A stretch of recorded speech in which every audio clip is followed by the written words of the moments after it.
radio for the masses. Headline edition, July 8, 1947.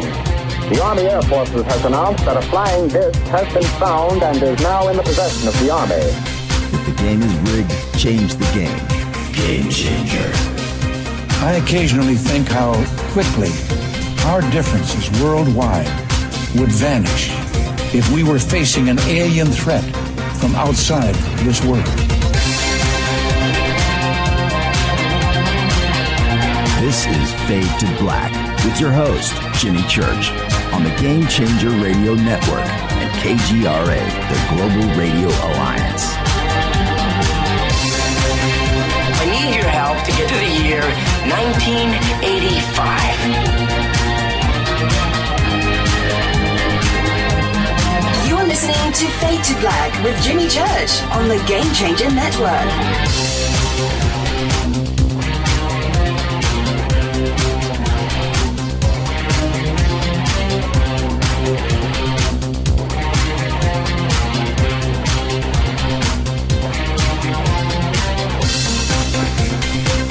Good evening, Fade to Black. Bespoke Radio for the masses. Today's Tuesday, January 7th, 2020. How you doing? How you doing?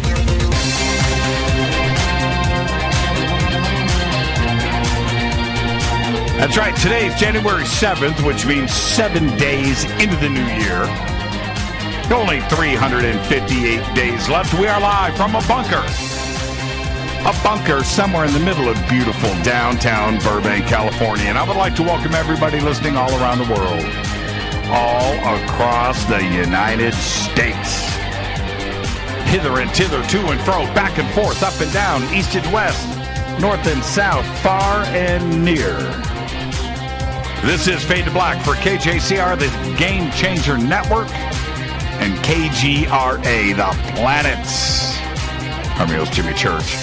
What is cracking, everybody? How you doing? How you doing? Crazy night tonight. I get it, but we are all here. We're all here because tonight we have a very special guest. Tonight is the return of Micah Hanks. Yeah. Man, I'm so excited. Micah Hanks is here. Going to be a great conversation. And we'll get to all of that in just a bit. Tomorrow night, William Henry joins us from Nashville. And Thursday night is another Fader night with open lines all night long. You can follow me on Twitter at JChurchRadio. I fully expected Twitter tonight to be completely engaged and out of control, as it should be, certainly with the breaking news that we had a couple of hours ago, and I will get to all of that. You can follow me on Twitter at JChurchRadio. The sandbox on Twitter is hashtag F2B. Come and hang out with us. We don't bite.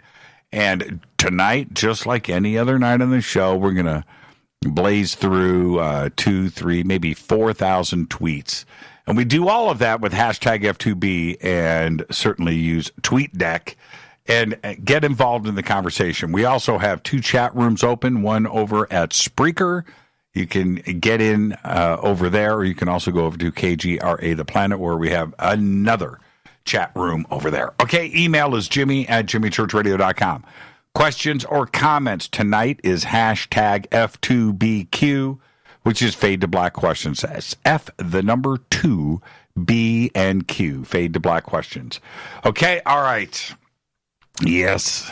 Tonight, it's Micah Hanks. He's a writer, he's a podcaster, he's a history fanatic, he's a science enthusiast, and a philosophy junkie. He's also a tanning enthusiast, too, as well, and a Formula One race car driver. His areas of focus include current events, cultural studies, technology, unexplained phenomena, and ways the future of mankind can be influenced by science and innovation in the coming decades. He has appeared on numerous television and radio programs, including Coast to Coast AM, Caravan to Midnight with John B. Wells, the History Channel's Guts and Bolts, CNN Radio, and, of course, Fade to Black. He's the author of several books, including The Ghost Rockets, Mysticism and the Molecule, The Search for Sentient Intelligence from Other Worlds, The Reynolds Mansion and Invitation to the Past, and UFO Singularity. Micah currently hosts the Micah Hanks Program, formerly known as the Gralien Report. We got to get Micah to cut a new drop for us here on Fade to Black. And, of course, the Middle Theory podcast and the 7 Ages Audio Journal podcast. His website is micahhanks.com, and he's got a great blog there, too, as well. I'd like to welcome back to Fade to Black, Micah Hanks. Micah, good evening, my friend. How are you? Good tidings and Gobekli Tepe to you. Gobekli Tepe. You know, Micah, I refuse to grow up, right? I don't want to be the adult that my parents and grandparents appeared to be. And when I was young, I'm 56 today, but what 56 appeared to be around me, and I refused to grow up. Well, today, 2 hours before showtime, I was forced to be an adult, to face things that adults have to deal with, and that is certainly what is going on in the Middle East. And it's a sobering situation that we find ourselves in as a nation. For you, being a historian and the way that you look at technology in our country and our world, 2 hours ago, we were bracing for this kind of news, and it happened. What do you think is ultimately going to be facing the world tomorrow? You know, the future is always uncertain, Jimmy. And first, let me thank you. That's kind of you to call me a historian. I'm a dedicated amateur at very best, and I'll keep my historical assessment simple for tonight. But right off the bat, one assessment we might make is that it's perfectly normal for guys like you and, myself to feel like we don't want to grow up. In fact, I think a lot of our politicians in Washington obviously don't want to do that either. But I think that in terms of what we're seeing, the gravity, I'm not going to make, and you're the same way. We talked about this during the air check. It's not about arguing a right or a left perspective at a time like this, because really, I think that circumstances like what we're seeing unfold potentially right now in the Middle East. I mean, I hope things do not escalate further beyond this, but we hoped the same thing yesterday, and they sure did, didn't they? So, I think that this is, if nothing else, evidence that we have bigger issues at play than American politics. That obviously plays into it, but we've got to look at things internationally. And, I don't want to make broad sweeping statements, but it is, I think, important for us to remember that we are all one civilization. We are all human beings, and despite the facade of differences imposed by politics or region or culture or any of these things, we've got to remember that we are all flesh and blood human beings, and we share this planet. And we won't have a planet if we start pushing big red buttons and launching intercontinental ballistic missiles at one another, right? So, again, really, I think there's obviously a nuanced conversation that has to be had about what's going on right now. And, hopefully world leaders, policy analysts, foreign policy experts, they're going to have that, and they are having that right now with little doubt. But, sometimes I do think it is. If we really step back and we look at the big picture, it really is as simple as we're all on the same side when it counts, and we should try and act like it. We should try and remember that. Jimmy, you were talking about in your opening segment music and films and things that you and Rita may watch later. And, I've got to make a film reference here as well. You remember the scene where Tom Hanks holds his hand up and he can cover the entire earth with his thumb, right? Right. Iconic scene. But again, that's kind of, that's in the same line of thought as what we're talking about here. Once you get far enough back to be able to see the big picture, you realize how small we all are, how fragile this world is, how fragile human lives are, how delicate, this gift of life that we have actually is. And at times like this, I hope that if not collectively, we each as individuals can kind of make that choice to say, look, we are all fundamentally on the same team. We're all earthlings. We're all humans. And in that line of thinking, I guess this is why on the show last night, on the Micah Hanks Program, I played that audio soundbite. You mentioned also when we were riffing a little bit, because folks at home, when Jimmy and I talk, both being longtime guitar aficionados, it ain't just talking, it's riffing, baby. That's right. That's right. As we were riffing, during the sound check, you'd mentioned Ronald Reagan, and I, share your affinity for Reagan because I remember when the Challenger shuttle exploded. Again, being a history junkie, I love going back and watching these presidential addresses. And one of the things that he said that touched me so much about that was he specifically spoke to the children in the audience. And he said to the children, he said, I'm sure many of you young people watching are wondering why that happened and what it means and why things like this have to happen. And I loved that Reagan had that ability to not just communicate, but he could communicate to children. And he could communicate fundamental truths like that. And that was one of the most touching things that I remember him ever saying. But, of course, another was addressing the United Nations in 1987 and saying, would it take a universal threat? Is that what it would take to make human beings realize that we are indeed all one? And yet he says, I ask you, is there not, and I'm paraphrasing here, this isn't a direct quote, but he says, is there not already an alien threat, an alien presence among us? Because I can imagine nothing more alien than the threat of war. I think we should remember those words right now.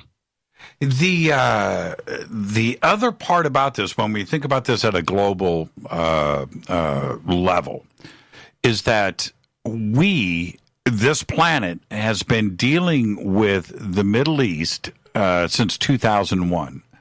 Right? Mm-hmm. It's now been nearly 20 years. Certainly, we've been dealing with it here in the United States, and our forces are there, but there are forces from around the world that are in that region with the coalition. They've been putting up with this. At one point, do we just throw up our hands and say, enough is enough? We need to just pull this back here. We're tired. When do we reach that? Well, I'll make this observation. In terms of saying enough is enough, rather than criticizing the current administration, or our current elected officials in any branch of government, something I would really urge people to do, because those criticisms exist, they should be made.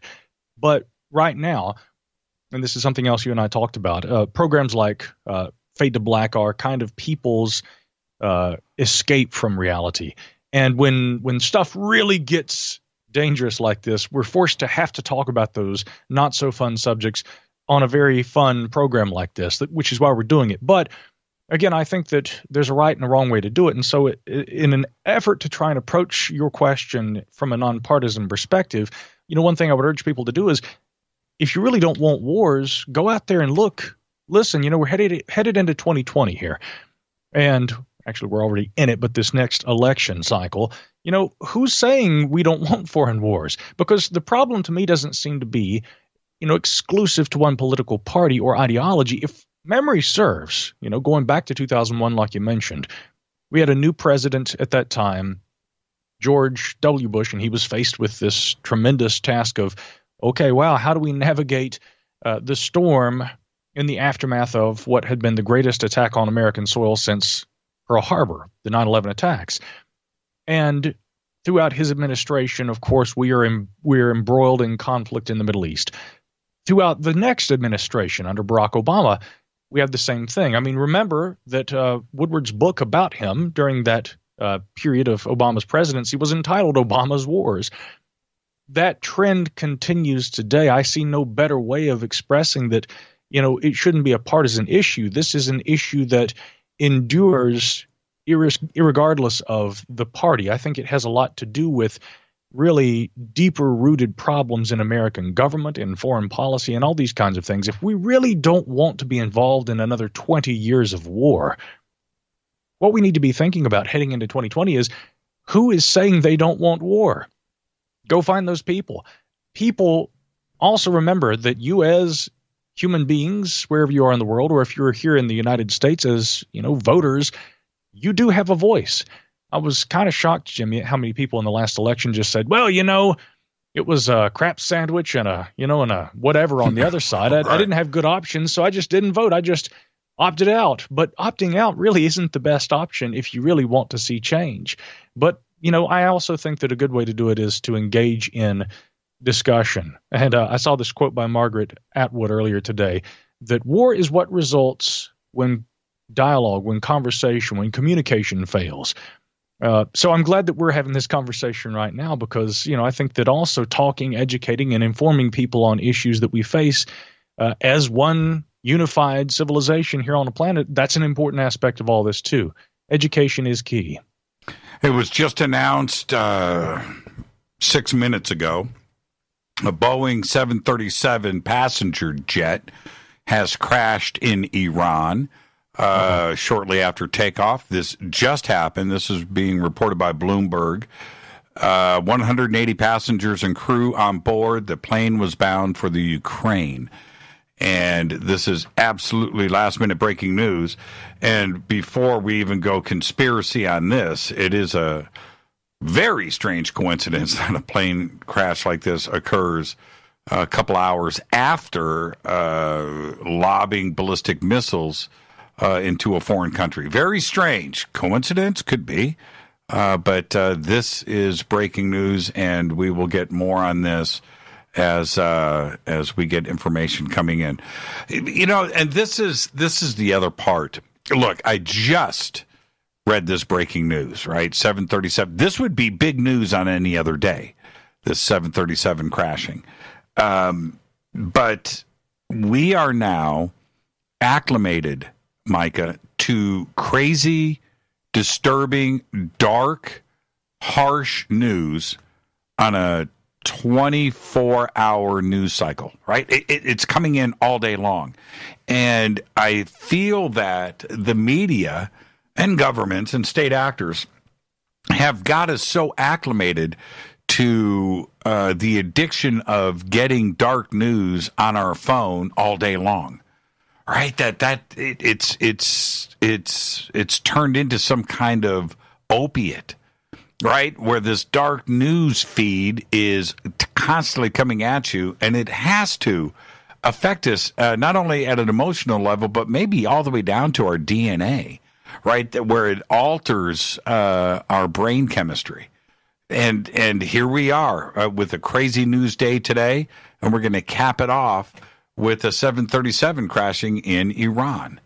It's pretty nuts, isn't it? How does the world cope with dark news 365 days a year? Well, that's a complex one. But again, my background in talk radio, I was a producer, on-air producer, occasional host. Also, I was with what is now iHeartMedia. At the time, it was Clear Channel. And I left. I struck out to become an independent guy, right? But I remember back in those days, I was talking with one of our program directors, and he said, in this era of 24-hour news cycles, we can get our fix anytime we need it. And I think you're absolutely right to liken it to an addiction. Many people are. I'm sure that there are studies on this. In fact, I've probably read a few, but I read a lot of studies. And, the not only emotional connection, well, actually, I would say it's not so much an emotional connection. I think it is just this sort of thrill. It's this sort of feedback loop. Right. It's a dopamine high, right, where you're always looking for the next most thrilling thing. And what is more thrilling? I mean, we all love seeing, puppies and little tiny baby Yodas on The Mandalorian and stuff like that. That's fun, but it's not maybe really thrilling. And I think people, what's really scary is they are not only seeking thrills, but over time, addiction to a 24-hour news cycle seems to be desensitizing us, to the point that you can read about rapes, murders, killings, war, and people just don't even react to it, which is really frightening to me because, at some point we seem to be forgetting in this thrill ride that we are now on how to be human. And I remember talking to the program director I mentioned, and he said when the Challenger shuttle exploded, to bring that up again, it's a great example historically, tragic though it was, he said, we're all sitting at home, whatever's on television's on television, and then there's a very, not sudden bling-bling explosions, loud noise. There's a quiet kind of soft segue. We interrupt this broadcast to bring you breaking news, and now here's Walter Cronkite or whomever was the anchor at that time, and they informed the public of what's just happened. You heard the news when there was significant news to be reported. There wasn't this addiction to a thrill ride, and therefore this kind of, this impetus, I guess, given to networks to find the most juicy and most disturbing news to feed that addiction. They know that they're going to be able to keep people glued to the television or the radio or their smartphones or whatever else if they give them what they're after. And so because of that, what do you see every day in the news? You see a lot of negative news. I mean, that's what sells, but it's a strange kind of a feedback loop, a kind of self-perpetuating issue where people not only are going looking for that, but the media networks know that giving people that is going to keep them glued. What happens when we come unglued, when we no longer need that thrill, or no thrill that they can offer us is good enough? I mean, that's a scary prospect too, because it begins to raise questions about how far humans will go for that weird stimulation. And I don't think fundamentally, evolutionarily speaking, if I want to approach this from an anthropological perspective, our ancestors, Jimmy, sat and they looked at the stars at night.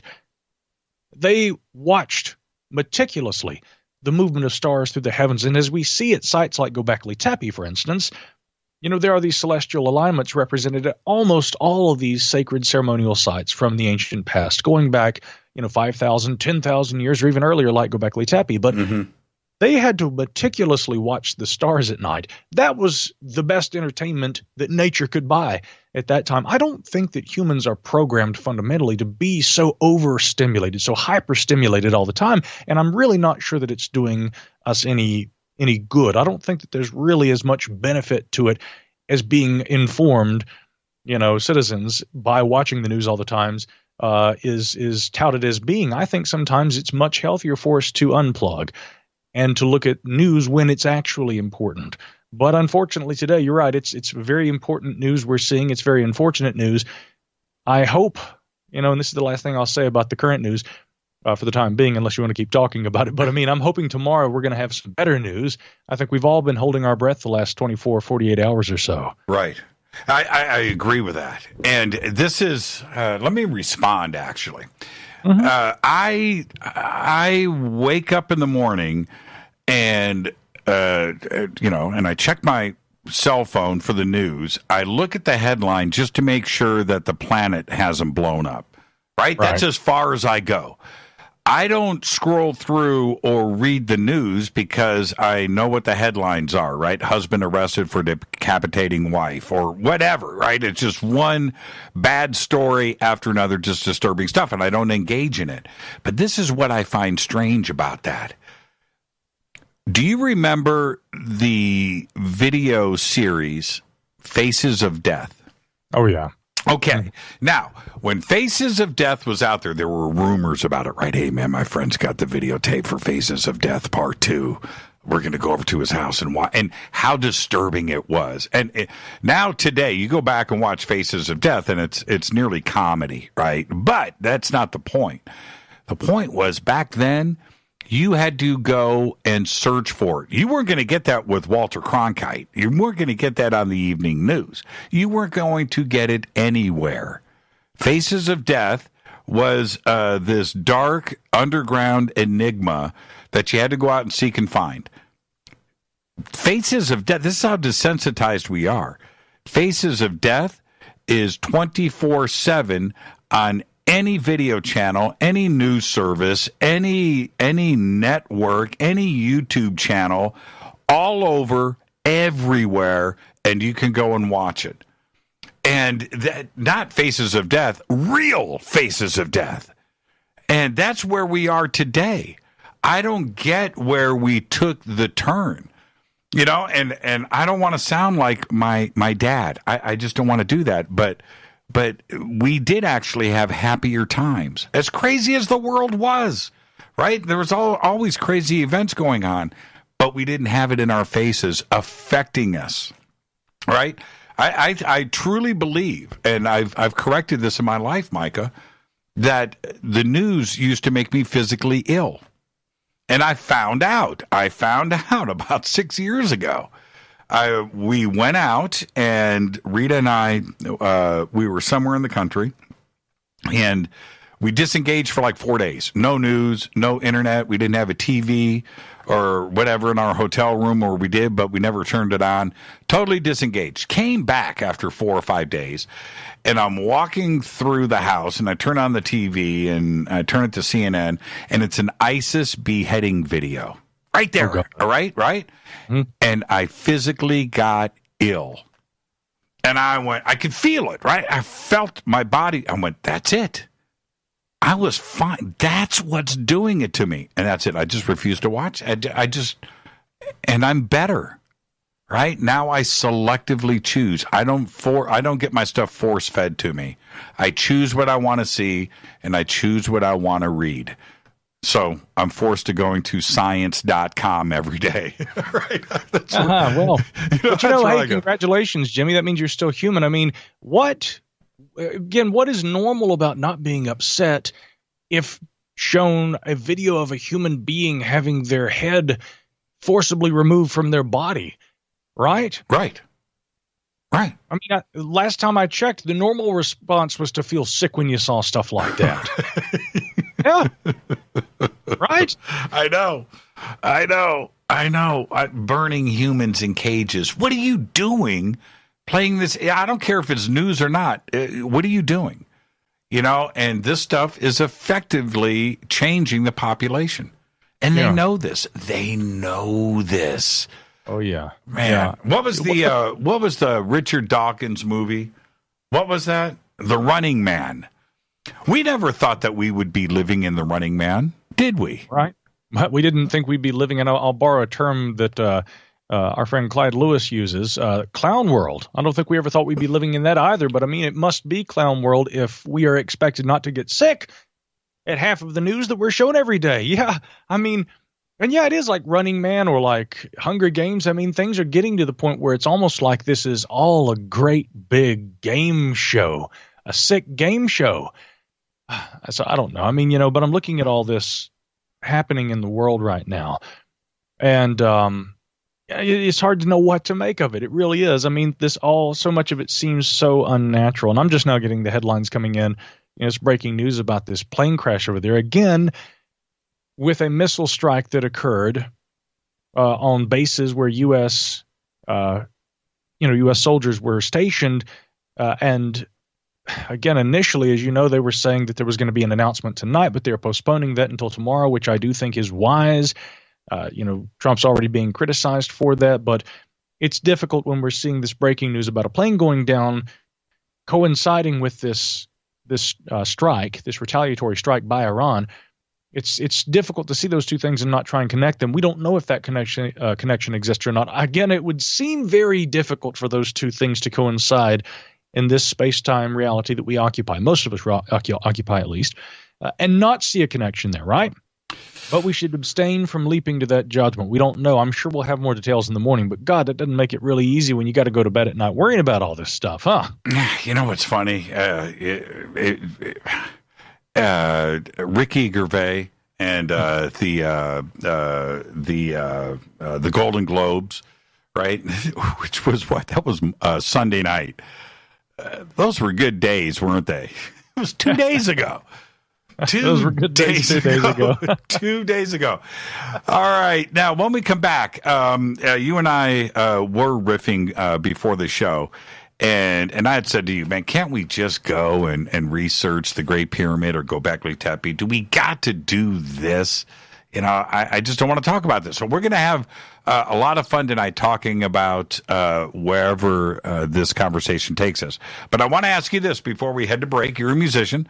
What's your newest guitar? What's your newest instrument? What did you pick up recently? What did you get for Christmas?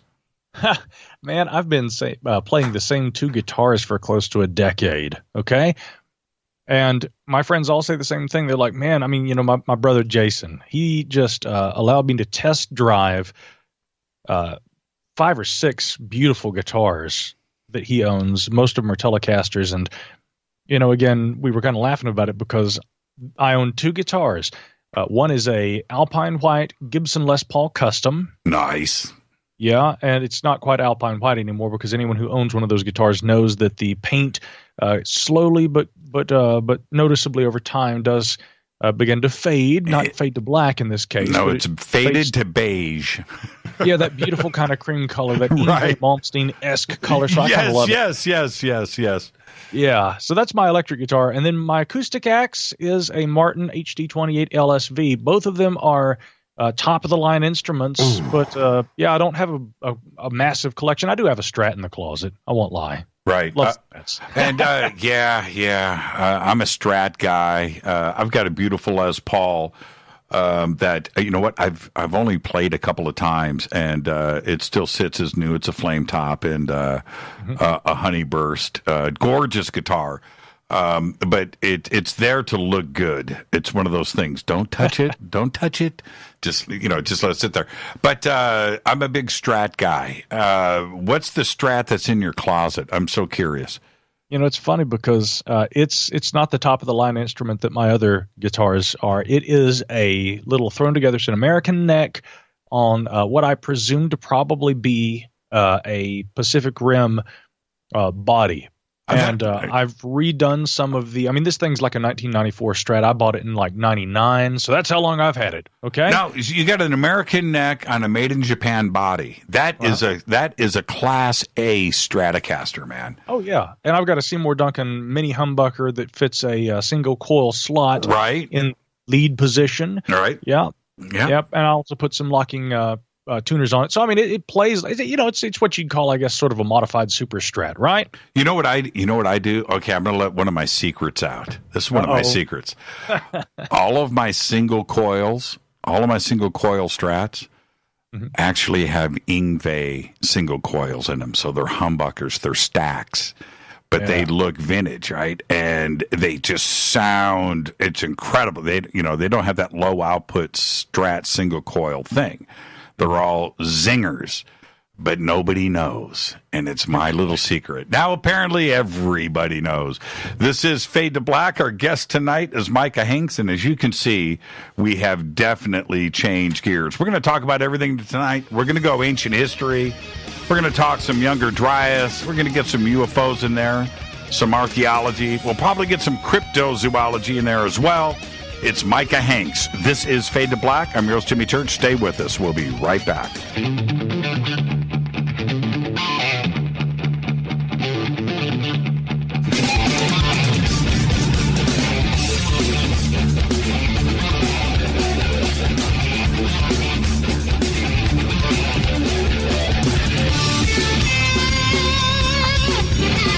Welcome back. Fade to Black. I'm your host, Jimmy Church on the Game Changer Network and KGRA The Planet. You can follow me on Twitter at JChurchRadio. You can follow Micah. We've got Micah's links up in Twitter right now. And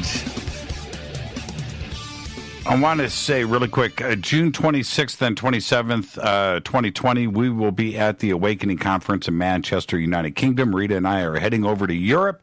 Come and hang out with us and Eric Von Daniken and Richard Dolan, Nick Pope, Grant Cameron, 12 other speakers and special guests. I'll be hosting and speaking all weekend.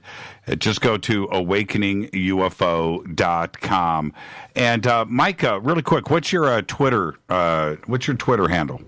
Very easy, at Micah Hanks on Twitter. Man, that's too simple. Okay. Yeah. All right. We have it up there. I just couldn't, I didn't want to get it wrong. And the other thing is, it's really cool to hear your voice doing that drop. We got to get another drop cut, man. We got to get another drop cut. It's not the Gralien Report anymore. You changed it to the Micah Hanks Program. Why? Well, it's funny. I've done the Gralien Report. Gosh, when did I launch it? It was a long time ago. Okay, the blog still exists. I still feature all the shows there at the blog. But one of the things that I noticed was, first of all, as we're going to be discussing later, I had begun to take such an interest in history and archaeology over the last few years that I didn't necessarily want a name that was going to be overtly stigmatizing in terms of the kind of work I was doing. And, for many people, the whole idea behind the Gralien had been sort of a combination. I remember having this conversation with Philip Coppens years ago.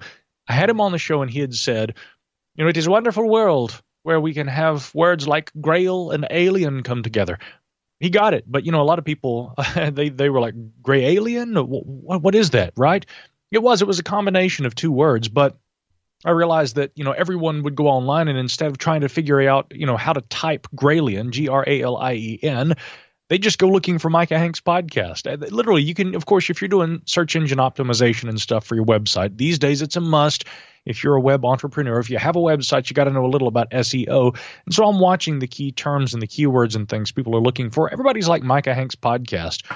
And so it's funny, there was a meeting with the Council of Nine, that secret illuminative group behind the scenes that governs all the actions, in my world from behind the scenes. I can neither confirm nor deny whether some members of that council are actual extraterrestrials themselves. But yeah, and they all said essentially, if you're going to do things the way that you should do them nowadays, brand your name, since your name's out there and that's what people are looking for. And so it came to pass, the vote was passed. And the Micah Hanks program was born. But yeah, the Gralien Report blog is still there. It will remain. I like to think of my show as being separate from that. But here's a fun fact, Jimmy. Did you know that before there was a Gralien Report podcast, that the original first show I did was, wait for it, it was called the Micah Hanks Program? It's so funny. Here in Hollywood, it's all about branding. It's so funny how you hear... you can be getting your hair cut, and the person cutting your hair is like, yeah, so, I've started a podcast and it's all about branding my name. It's just like it's everywhere you go now. And certainly I recognize that too as well. And it's the world that we live in. And we've been talking about the media all night and the influence of media. And if you think about how effective it has been, the ability to podcast, the ability to get your voice heard, and you write about this, you write about effective podcasting, and you've been doing this for a long time. But if you have something to say, you can do it now. Before, the rules were simple. You had to go to a radio station, do a pitch to a program director, and get denied, right? There was no other way. If you were a musician, you had to make a demo tape and go to a record company and get denied. Today, if you are a screenwriter, you can make your television series. You can distribute it for free. If you can make a movie, you can do a radio program, a TV program, you can write a book, you can do whatever you want, creativity, and not have not have somebody tell you no. Now the key is content, right? Well, that's the key. I mean, people are going to resonate with it or not, and if they do resonate, you're off to the races, and you can have a very successful career today. It's pretty incredible. It's pretty incredible. I mean, I've got to give props right here to my pals, Greg and Dana Newkirk. I mean, look at what they've done with their series Hellier. Yep. Which came as a surprise to me. When the first season dropped, I didn't even know I was going to be in it. We had filmed the stuff that features me years ago, but I mean, it's really taken off, and they are living proof that in this day and age, if you've got a great idea and you can come up with if you can not only deliver that content, but find the right medium for doing so in a compelling way that engages your audience and captures their imaginations like Hellier does. I mean, you can sell it and you can do it, and they're doing it completely independent. And I mean, there's nothing in my mind cooler than being able to do that, right? I mean, it's pretty amazing what they've done. And lots of people are doing that these days. Heck, you and I are doing it with our shows. Sure. And it really is a brave new world, which is both good because it gives people, it empowers people and gives them the voice that, 10 or 12 years ago, even that recently, you might not have had. But it also causes us to have to we have to impose filters a little differently. You know what I mean? We have to. And I think Greg and Dana are also learning by the seat of their pants about those filters. Because they're speaking of Hellier, and this goes out to anybody that wants to do something. You know what? If you've got something on your mind, friggin' do it. There's nothing stopping you. And you take a look at Hellier. It's not only the content, and they got really lucky there because that one letter to Greg, but it was chasing the breadcrumbs and the synchronicities, right? Mm-hmm. And so they got lucky with the energy that they have. Not everybody's got that, where you never take your foot off the gas. But it's not only that. It's the graphics, it's the music, it's the editing, it's the cinematography. All of it done self-funded on a budget. You're not limited to the sacrifice of production value or quality because of the lack of support from a major network. You don't necessarily need that. And you look at Hellier, and unless you know that they didn't have a monstrous budget, right? That show looks like they had a catering truck, they had a sound truck, right? They had PAs and production assistants and an unlimited budget and planes and trains, and were able to. That's not the case. But the series is a huge success, and I'm so proud of what they've been able to accomplish, and anybody can do it. That's it. You're not limited these days, and Hellier's a great example of that. And switching actually over a little bit, because we're going to stay on the same subject, but discussing UFOs today, I remember I listened to you give a presentation years ago. It doesn't matter when or where, but I remember listening to you speak, and on the subject of UFOs, and you hit me as somebody that was a little skeptical, if not a lot skeptical, but knows that there is something going on, but we're polluted with creative facts and real facts. And those out there that will push something that may not, but people believe what they're going to believe. And you did an entire presentation on this. And I sat back and I thought to myself, is Micah with us or against us? And what I've learned since then, and this is where I want your comment, what I've learned since then is one of the best ways to look at ufology in the UFO community is that you're going to believe what you want to believe, but you need to be careful as how you move forward and what you research and what you choose to go all in on. And does that describe you correctly?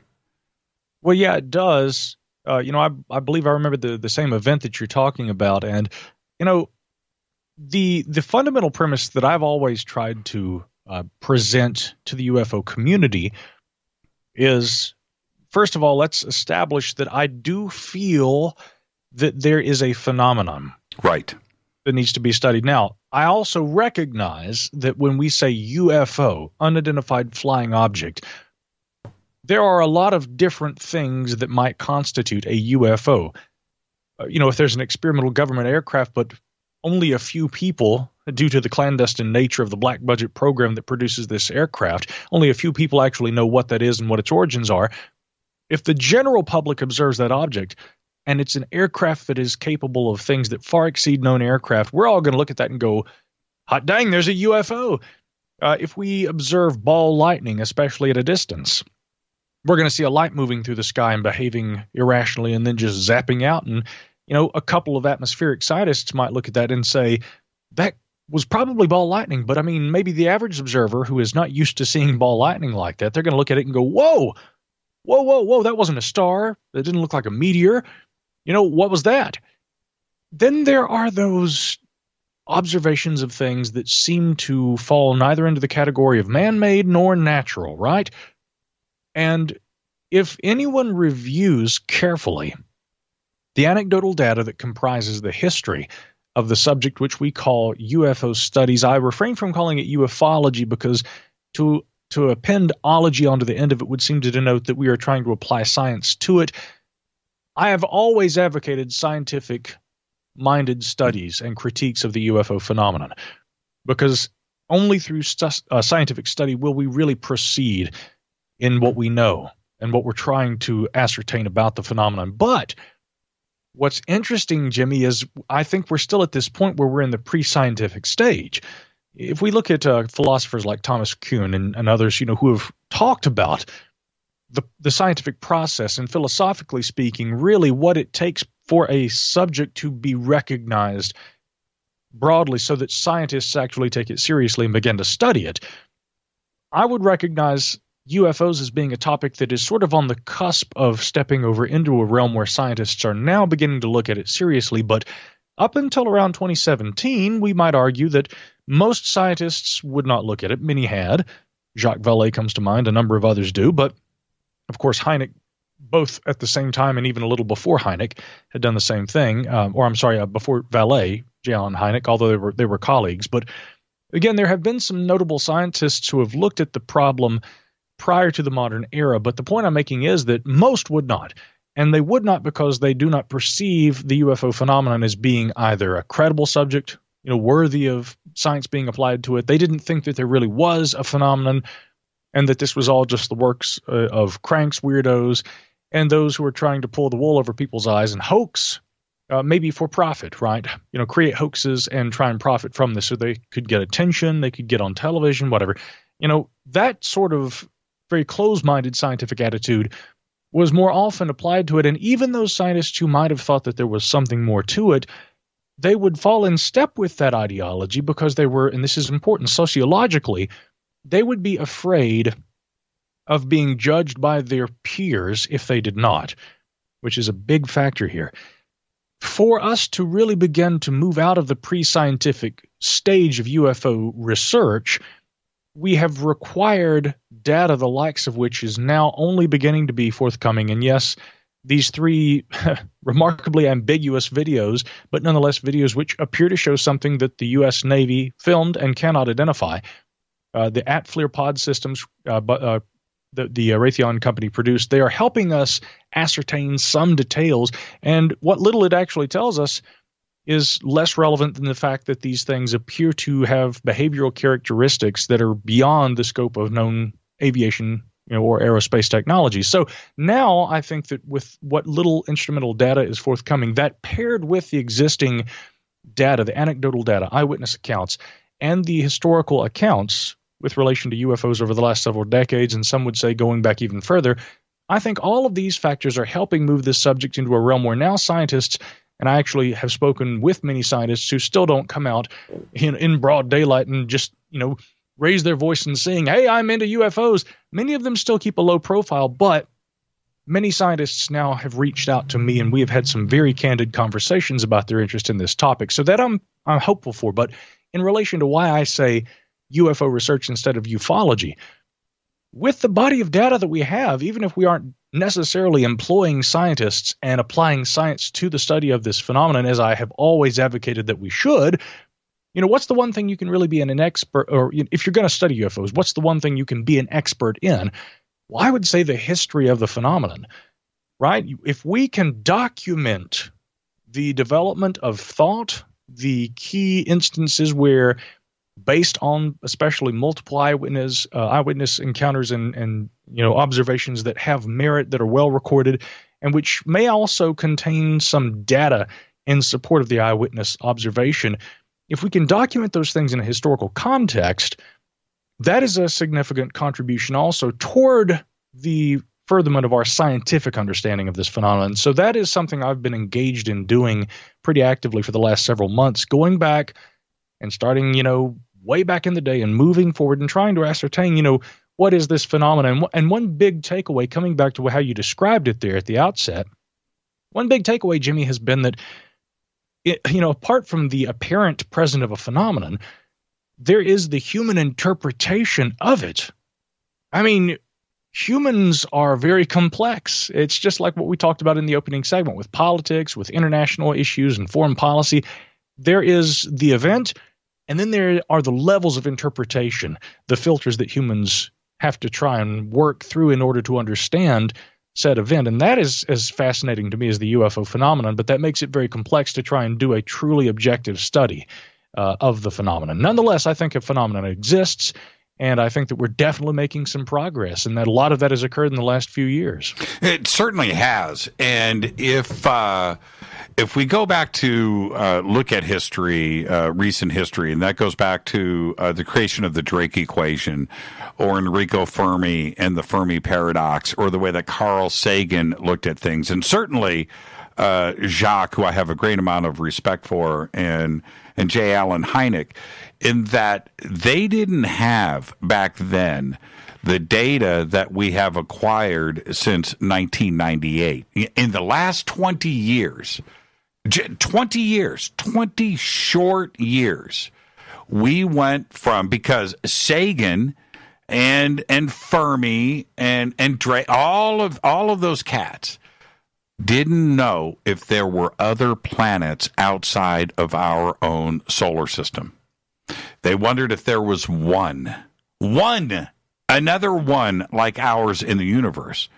Well, today, we now know, that in our Milky Way, not the universe, in our Milky Way, we have 1 trillion planets. That every star that you look at in the night sky, when you walk out in your yard and you look up, every single star has a planet. They didn't have that data before. And the other part of that they have extrapolated from those numbers, which are ginormous, and this is the science side, this is a cosmology, this is the astronomy side of it. Mm-hmm. Out of that 1 trillion planets, 100 billion to 200 billion are Earth-like rocky planets. Now, that's where things get upset. And you take that number, the same formula, and you apply it to the galaxies in the observable universe. Not the entire universe, because we don't know what's out there. It's now expanded beyond our vision. We have no idea how many galaxies there actually are. But there's between 500 billion and 1 trillion galaxies in the observable universe, each with 500 billion stars, right? And 500 billion planets. Now, that's where these numbers get out of control. So the Fermi paradox and the Drake equation and the way that Carl Sagan looked at everything was wrong. They didn't know that. Their view on intelligent life out there and the possibilities of it would have been vastly different if they knew what we knew today. And that's the part of science when it comes to the UFO phenomenon and intelligent life in the universe, and are we alone? Those questions start to answer themselves. And that's why it's an exciting time for ufology, my friend. I know that the proof of everything is going to come from science. We can't give any more eyewitness accounts, right? Well, yeah, exactly. I mean, that hasn't worked, right? All the video and photographs and abductions and contact, we've been trying that angle for a very long time. I have seen things I can't explain, but that's not good enough. I know that the phenomenon is real. I think the proof for it, for the community and for the world, is going to come from science, and we are right on the brink. Yeah, I agree with you 100%. Science is the path toward understanding any phenomena. It is a process that has been developed very slowly, born out of philosophy and, first in its earliest iterations really referred to as a branch of philosophy, natural philosophy. And if only the philosophers who were the earliest, really the first philosophers were the first scientists, but if as science begins to evolve as we know it today out of philosophy, if those philosophers of that era, the Enlightenment era, and Newton himself, if they could see the way that scientists today talk about philosophy, they say philosophy is dead. They would probably be shocked. They would be shocked at the level of sophistication. But what has changed so much? I think it really has a lot to do with the way that technology has expanded and how technology and technological growth has run parallel to scientific understanding. That has been really a game changer. And hey, wise men once said, if the game is rigged, change the game. I think that scientists have been doing that for a long time. But, coming back to Fermi and Sagan and guys like that, you're right. They were wrong in a lot of their fundamental assessments, probably, even though a lot of people still cite their work. And I'm not saying that they were wrong about everything. I read a great article at Scientific American the other day about the Fermi paradox.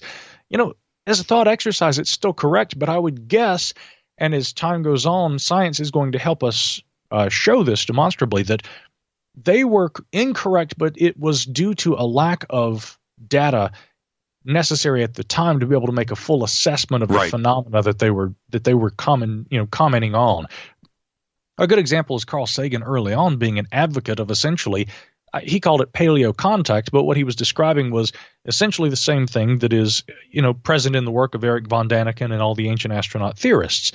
And the reason that he stepped away from that, despite having authored papers and having given addresses and, talks and lectures about it, after a few years, he steps away from it because he says that a careful review of archaeological and historical records gave very little indication that this sort of contact in early times had occurred, and therefore he backed away from it, and he was satisfied with that.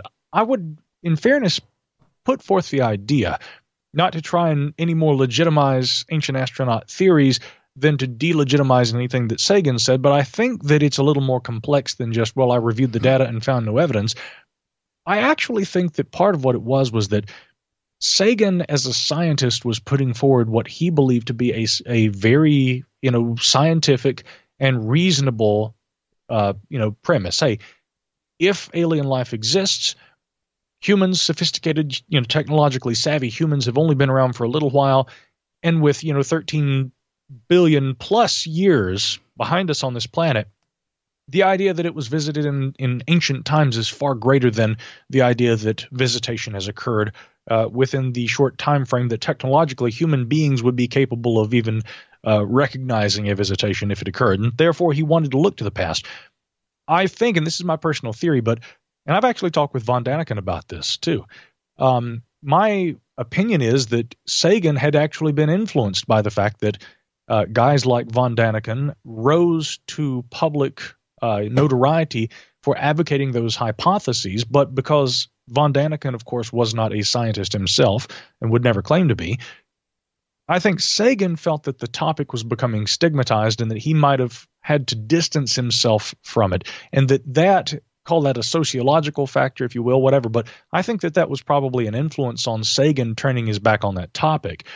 I spoke with the late Stanton Friedman about Sagan as well, and they had both been in the same graduating class at Chicago University, and they were good friends.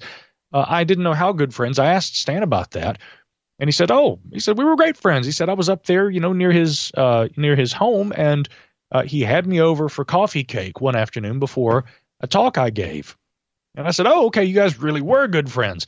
And he told me that talking with Sagan about the UFO thing, he said, Carl, surely you haven't ruled out this possibility, and take this for what it is, but this is what Stan said that Sagan told him. They're both deceased now, so we can't really ask either of them, but Stan told me that Sagan said, of course, I'm interested in that possibility that the UFO phenomenon, whatever that may be, actually represents extraterrestrial visitation. I've never ruled that out, but he said, I can't just go out there and run my mouth and talk about it the way that you do. He says, I would lose funding. This would get somebody in trouble. This would raise this issue here. He said it's essentially complicated. So if that's to be believed, and I don't have any reason to think that it's not, what Stan seems to indicate is that Sagan maintained that interest, but like a lot of, and I'm sure he did. I mean, I'm certain he did, but like a lot of scientists, he had to approach it very carefully. And that, I think, supports the idea that the media attention that the subject began to get, especially with the publication of Chariots of the Gods and von Daniken's rise to prominence in the public sphere, I think that probably influenced Sagan, as it has a lot of scientists. They feel like if that's a popular idea, but it's not one that is being approached by the scientific community, I can have nothing to do with it. I hope that we are beginning to see a shift in that attitude, because I do feel that at the root of the UFO phenomenon, putting everybody's pet theories and belief systems aside, I feel that there is a phenomenon worthy of being studied. And back to your point, science is going to be the way that we learn the most about it and further our knowledge about it. Let's take our break right here. Our guest tonight is Micah Hanks. Yeah, you can already tell it's one of those conversations. More with Micah after this short break. This is Fade to Black. I'm your host, Jimmy Church. Stay with us.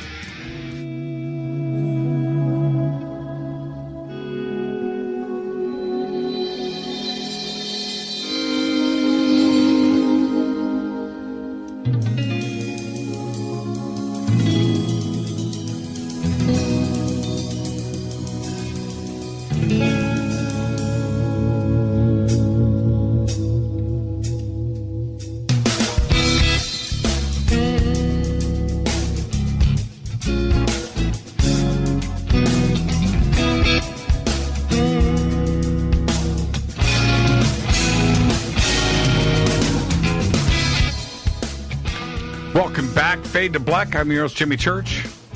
You can subscribe to our podcast. If you have missed a live show, you can catch the live show every single night, but for free. But if you missed the live show, get our podcast. It is just $2 per month. Go to jimmychurchradio.com. Click on the podcast banner. We have over 1,160. Unbelievable. I'll say it again. Over 1,160 archive shows right there for just $2 a month. How do you get to that number, Micah? 1,000 shows, right? Oh, God, yeah. That's a question, right? That's 1,000 shows. Unbelievable. And it's not going to be long. We're going to be saying 2,000. And when you combine everything else, it's an astronomical number. And you've been with us since the very beginning. And I do want to thank you not only for your support, for being a friend, and the community respects you so much. And one of the things that I want to discuss right now is your recent trip to the Azores in Portugal. Mm-hmm. I happened to catch, this is a couple of months ago, I happened to catch a documentary on one of my apps on, Amazon, whatever, Nat Geo or Science Channel. It was a research trip to the Azores, to a couple of caves and some systems there that would indicate. Now we need to talk with a geographical sense where these islands are located, because it's pretty significant. But putting that aside, the Azores are a recent discovery. It's a modern part of civilization, and it appears that the islands were visited and inhabited pre-Columbian. And I didn't know about this. I'm watching this documentary. I'm like, why aren't people talking about this? Why isn't there research going on? Why isn't there an archaeological dig there? The local university is trying to raise funds to get up there and to examine what is going on. But it's right there in front of everybody. And if it is what it appears to be, and you were just there looking at this, that is a game changer. That changes history, doesn't it? It really does. Again, the general consensus is that during the Age of Discovery, of course, the Azorian Islands were discovered by the Portuguese, but there is mounting evidence that may suggest that they were known earlier. And yes, this is partly what compelled me to want to go there. I had a friend who wanted to go to Portugal, and primarily she was looking at the possibility of wanting to live there for part of the year and didn't want to go by herself. And so she needed some muscle. She says, come be my traveling companion. And I said, well, here's an idea. I'd love to go to Portugal and hang out on the mainland, because you got to keep in mind, even if you're just a tourist, the food, the culture, everything's so wonderful. If you're an archaeology enthusiast, right there in Lisbon, or Lisboa as they call it there are a number of wonderful history and archaeology museums. But I posited the idea. I said, if we were to plan a trip, what would you think about jumping over to the Azores? And she said, oh, that sounds great. And so we did.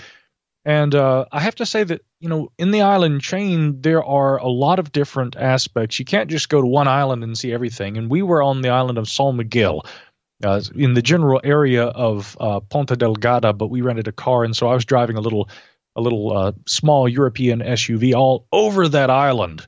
And I'll tell you, first and foremost, a lot of people, when they think about the Azores, again, we're talking about a small island chain which are located along the mid-Atlantic ridge, not right in the middle of the Atlantic Ocean. The Azorian Islands, if you looked on a map, are going to be out a little bit, a third of the way to the United States. But it's you can, let's just call it the middle of the Atlantic. It's a long way from anything. Well, it is. It's a really long way from anything. And again, just think of this as being like the joints of planet Earth. There is a mountain chain that goes along a curvy, and what's beautiful is, again, if you look at a map, you can see where the west coast of Africa would fit neatly into the little cavity that is created on the eastern coast between North America and South America, beckoning all the way back to the times of Pangaea and the idea of a supercontinent that our geologists tell us about today. But Out there in the middle, there is a underwater mountain chain, the peaks of which at its various locales actually extend above Atlantic waters. And the most prominent area in the actual middle of the Atlantic is the Azorian island chain as we know it. Now, what's really interesting about this is from a philosophical standpoint, being the philosophy lover that I am, I mean, I've read a lot of Plato, Jimmy. And I take Plato's writings to be philosophical discourses, right? I take them to be thought exercises. Sure. But it is interesting that he's talking about, 9,000 was the sum of the years that has passed since the war that was waged between Athens and those who dwelt beyond the Pillars of Hercules. And it's interesting because if you look at the Azores, and I'm not saying that, because I know a lot of people endorse the idea, they say Atlantis was out there, it existed. A lot of people are like, that's completely nonsense. I fully understand the scholarly perspective in terms of what there's Plato's a but writings. here. There's a but. I can hear it. Yeah, it's coming. It's coming. Okay. I fully understand the scholarly perspective, but the point is that if you look at the bathospheric data, Yes. ocean floor data, and again, it's simple. Go on Google Satellite or Google Earth and look up Sao Miguel Island, SAO, Saint Miguel, but São Miguel Island in the Azores. It's still Portuguese territory and hence Portuguese language. But you'll see that the island chain, of course, below the Atlantic surface, was a larger island complex. And at the time of the end of the last ice age, the Pleistocene, around the time of the Younger Dryas, in other words, when ocean levels were lower and there was greater ice accumulation at the North and South Poles, much more of the land that is now underwater would have been exposed. And so there would have been, rather than a small scattering of islands, there would have been a larger scattering of islands, or maybe even a larger, I don't want to call it a continent, but at very least a larger island network. It would have been as big as like Spain. At very least. Yes, yes. And you can clearly see the outline definition of that. I've always gone back and looked at the Azores, and you can see the peaks that are now islands of these mountains. But there is a definition of a landmass there with a lower sea level that this would be not. It's not a continent. Continent would be incorrect, but a big ass island. Absolutely. At the gates of Hercules. It's right there. Well, a little west, yeah. But now here's the thing. What interested me about all this is, I'm merely acknowledging, call it a synchronicity, but Plato's talking about a general time frame. And I have to also admit to having, especially in the document Timaeus, where he is describing the visit made by Solon, well in advance of Plato's time. Right. The Athenian statesman Solon goes to North Africa, and he's in Egypt, and he is, talking with these old priests. And he's asked about, their earliest records, and he is discussing the oldest known records and everything. And this elderly priest named Sonkis of Sais says, "Oh, Solon, you Athenian statesmen, you're like children in your mind. You have no concept of antiquity and the great things that your people, the Athenians, did in the ancient times." It's a fascinating story. If you read it, just take it for what it is, even if it's just Plato, giving us this story for again, a philosophical treatise to, teach us a broader truth. It's a captivating story. I can see why it has endured like it is. But what really got me thinking about the Azores actually had to do with a conversation with Randall Carlson, the Seven Ages team and I, Jason and James and I. We'd gone down last fall to visit Randall at his home near Atlanta. And we were talking about this, and he has a lecture that he gives, probably one of several, about Atlantis. And, if you're hanging out with Randall Carlson, you go to dinner and you get back to his place at about 9 or 10, and then 2 o'clock in the morning rolls around and you're still sitting there, and Gandalf Carlson, right? He never turns it off. He keeps going. And he is just, it's like a download from the Mother Throne talking with Randall. But no doubt. He was talking about all of the geological information about how that island complex, we might say, would have looked during the end of the Pleistocene.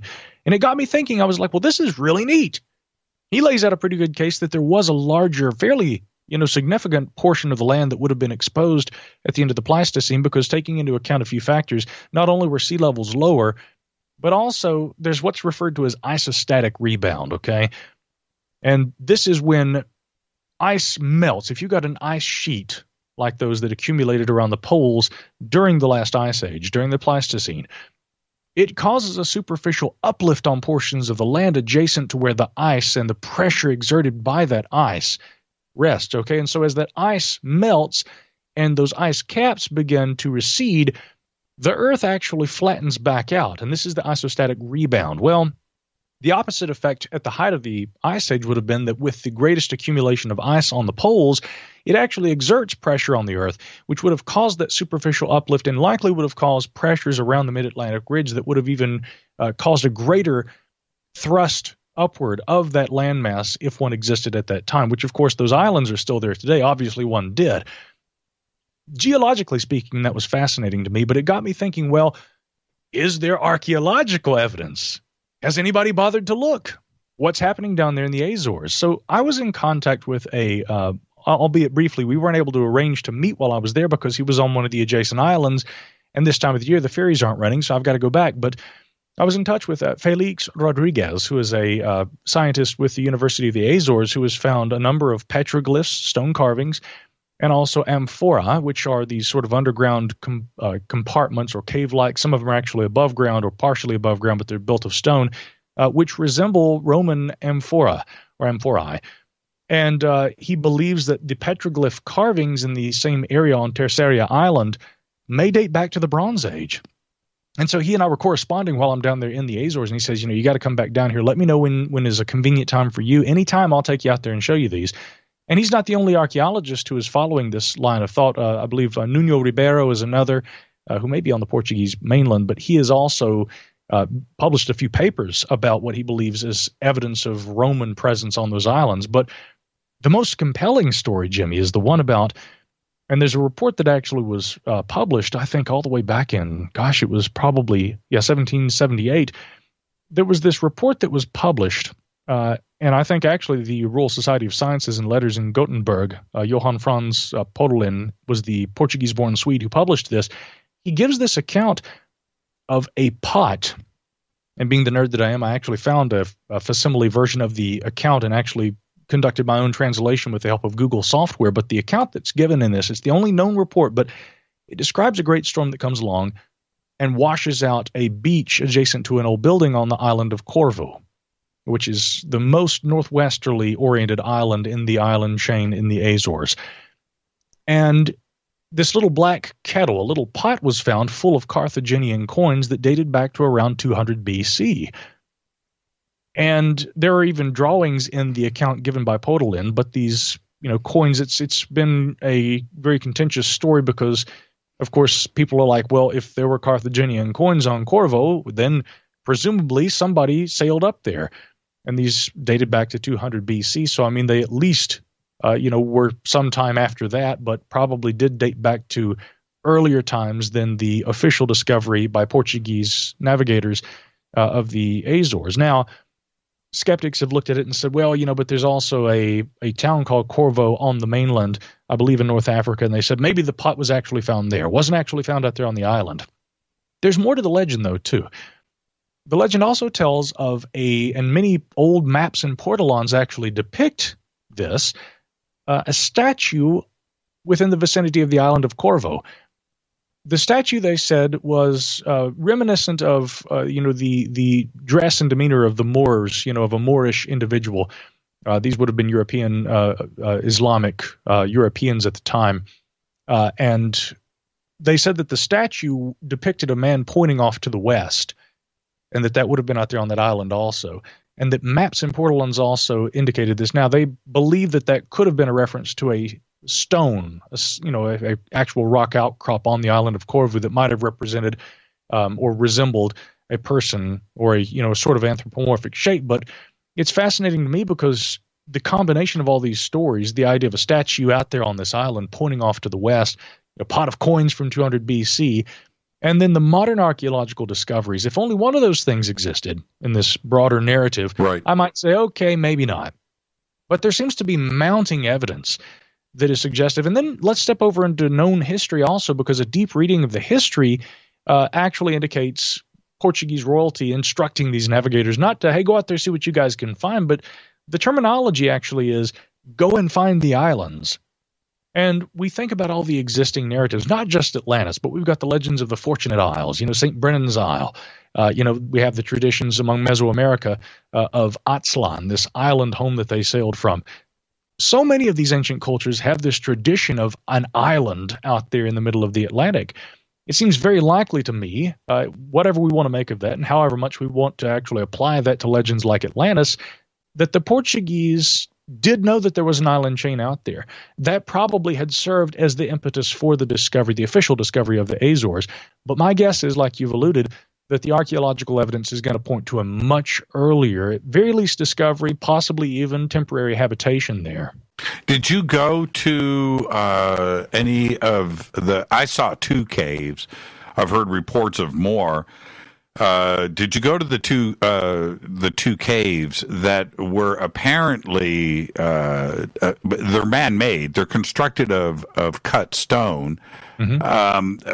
The caves themselves haven't been fully investigated. This was up to about a year ago when this documentary was made. But did you go to these 2 caves? And if you did, what did you see? I didn't go to those caves. Those, I believe, however, are on Terceira Island, and those would be the ones that I corresponded with the scientist from the University of the Azores, Felix Rodriguez, about. Yes.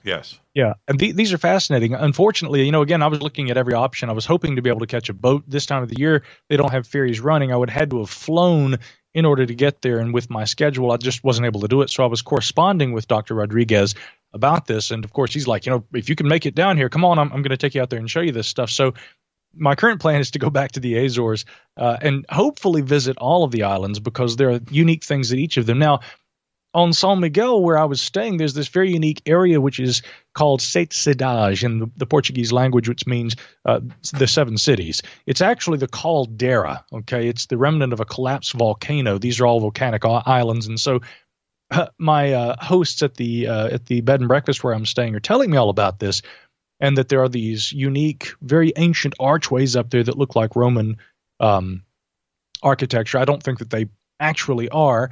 If there were indeed anything so obvious as Roman architecture on the islands that could be studied and discerned as and the provenance could be established that they were indeed that old, it would be a pretty clean-cut deal, I think. These are probably early 19th century, late 18th century structures, I would imagine. But it was funny because that's what drew me to the area. But I go up to Sete Cidades and I drive up into the this sounds dangerous. It's not an active volcano, fortunately. So I drive up into the former volcano, the caldera, and I'm driving down, and there are these 2 beautiful lakes down there. And I'm losing daylight because I just heard about this, and the sun's about to set. I've only got about an hour. And there's the Laguna Azul and the Laguna Verde, which are, of course, the Blue Lake and the Green Lake. The Green Lake, as the name entails, has an algal bloom in it that causes it to have a greenish appearance. And then the Blue Lake immediately adjacent to it doesn't have the same issue, and so it's a blue lake, and they have starkly different colors, especially in warmer weather. So it's quite striking in itself. But I go up there and I'm taking in the landscape, and I come back and I speak to Duarte, the gentleman who runs the B&B that I'm staying at, and he says, what's interesting is that there were core samples that were taken from one of those 2 lakes up there in the Sete Cidades. And he says that the cores, they drill down and they actually extract sedimentary layers from the soil deep beneath that lake system. And he says what they found was what appeared to be seeds that had been cultivated. In other words, what appeared to be evidence of pre-agriculture or early agriculture that was conducted in that area at some time, but in the sedimentological region in which they were found. In other words, the layer of the soil extracted, this would have been really, really old.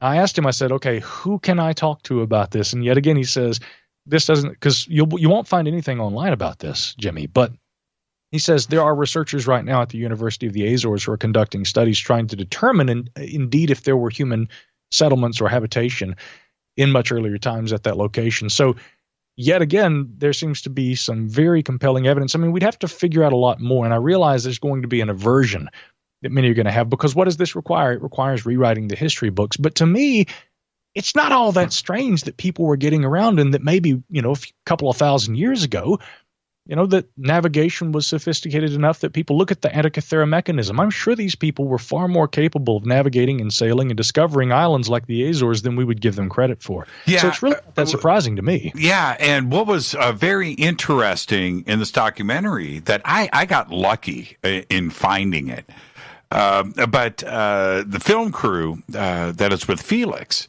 right, and they're going through the cave system, and it's pretty cool looking. Right. Oh, yeah. It really is. Anyway, so the director turns to Felix and he goes, "This is incredible. Who knows about this?" And Felix goes, "Me." And he goes, "Yeah, but, what about the archaeological? Nobody knows, man. It's just me. I'm showing you for the first time. I need to try to get the funding. We have a small university here. We have no money. And I'm out here doing this on my feet. I have to walk here and go and find these things. Nobody knows except for myself." And I was astounded. Micah, I was blown away. And would this rewrite history? Absolutely. But I would think that there would be a majorly funded university in the UK or Spain or Portugal or the United States that would go out there and check this out, because it's very interesting. Let's very briefly just touch on Gobekli Tepe in relation to this, because there's a great corollary here. Back in the 1990s, when the first site, there weren't excavations at all. There were just site surveys that were done at Gobekli Tepe. I believe they were archaeologists with the University of Chicago. They go out there, they find some, flint chips and things, evidence of human stoneworking up there, and they don't think there's much to it. And they're like, okay, well, that's that. We've surveyed the site, and here's our site report, and there it is. And it wasn't until decades later when Klaus Schmidt goes up there, and he's like, the locals describe this almost mystic significance to this weird-looking little hill. Let's excavate and see what happens. Turns out it's an artificial hill, and not only an artificial hill, but it is a ceremonial site that bespeaks sophistication, in the high-relief sculpture and in the stonework. I mean, it's pre-pottery, it's pre-agriculture, but baby, it's more sophisticated than Stonehenge. That's right. And I've got to take a break here in 15 seconds. Yeah. What's even more fascinating, before Klaus Schmidt, or how he got into the picture, the farmer that owned the hill had his, he's up there trying to farm the land, and he keeps hitting this rock. Right? Yeah. Keeps hitting this rock, and so he tries to dig it out, and he can't. He's going deeper and deeper. Then he sees the inscriptions on the side, and he almost, if he hadn't have been frustrating and plowing his fields, frustrated with that, Gobekli Tepe might have never been fully discovered. He called the university there in Istanbul and said, "Hey, you guys got to come out here and check out this rock because there's writing on it." And that without any of that, what if he would have blown it up with dynamite? And what I mean? And just got rid of it so he could plow his fields. Right.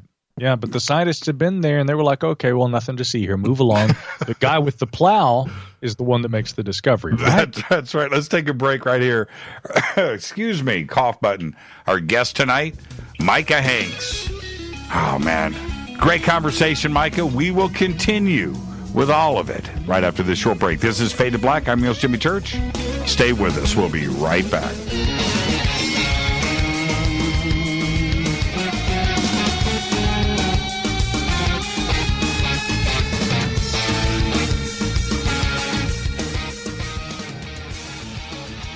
Welcome back. Fade to Black. I'm your host, Jimmy Church. Our guest tonight, George Noory. George Noory joins us, and George, 13 years of doing your own thing over at Coast, 17 years total, and now you're on Fade to Black, and our numbers are bigger than Coast to Coast AM. How does that make you feel? Do we really have to go through this again, Jimmy? We've been over it so many times. You'll never be as big as me. You know that, don't you? Well, you keep telling me that you've done 4,000 shows and that I'm just the young kid on the block, but we're coming after you, man. It's poppycock. You're going to stay a weekend host, Jimmy. Sorry to break it to you. Oh, man. Micah, the first time I heard you do George was one of I hadn't laughed that hard. and you kept it going. And then I went and I listened to some of your recordings. And has George ever heard any of it? Oh yeah, it's I'm not as good at it as I used to be, but the truth is, when I worked in radio and I was a voice talent, I was in the creative services department. We had an award-winning department. John Anderson, known around these parts as the voice of the mountains, had produced a ad campaign for a local burrito spot, Urban Burrito, that literally won a national award at Clear Channel Corporate. Advertising campaign of the year. And so I studied under him. He was my Jedi master, John. And of course, we were a Coast to Coast affiliate station. And so we all, heard Coast to Coast and everything. And, that iconic opening, from the gateway to the west, good morning, good afternoon, or good evening, wherever you may be. I'm George Noory. This is Coast to Coast AM. And, when you work in radio, again, I used to be even better at it, but that was something you had to be able to do. There weren't enough voices in our little Clear Channel cluster. And so when we had to be able to voice these spots, or we did a creative spot, that was our big, claim to fame. We would try to do creative services, not just this weekend at blank, fill in the auto dealership or whatever. We tried to tell a story with an ad that took and again, there's a great book by Roy Williams, the advertiser, not the coach, called The Wizard of Ads. And it's all about this. The whole idea is take the listener's mind away from whatever they're doing and put them in a story and then sell them a watch, right? And, that's a very interesting discipline, advertising to study because it teaches you so much about human psychology and all these different things. But, for me as a kid working in radio, I just thought, hey, this is cool. And I love being able to work behind a microphone. You had to learn how to do voices, though, man. I mean, that was just requisite. So we were all doing voices and stuff. It was, it was a lot of cutting up and a lot of having fun back in those days at the old Radio Ranch News Radio 570 WWNC, the talk of the mountains. Right. Remember it fondly. Well, see, I've always looked up to people that could do great impersonations and would be able to change their vocal cords, because that's what you're doing. I can't do that. I've got one voice. That's it. There's nothing else to me, man. I am so one-dimensional, and I've just always had great respect. Rich Little and all of those cats, that were so good at it. Okay, I want to get back to Gobekli Tepe, George. But before we get to Gobekli Tepe, now listen, I'll tell you, if you got one good voice, and you can do one good voice, that means you're you. You'd be a good politician, Jimmy. In fact, if you decide you want to run, I'll endorse you now. I'll do that. I'll put my name behind. I don't know if that would really help you. As long as we don't bring up Epstein, it'll probably be all right. See, I can't do that. I have such respect for that. I wish somebody out there, some celebrity, had my voice, because then I could imitate that. But Gobekli Tepe. I can't do it. Going back to Gobekli Tepe. How many Gobekli Tepes out there that are yet to be discovered under the sands of the deserts or under the oceans, buried in dirt? I mean, Gobekli Tepe was deliberately buried. How many more out there are to be discovered? Well, probably quite a few.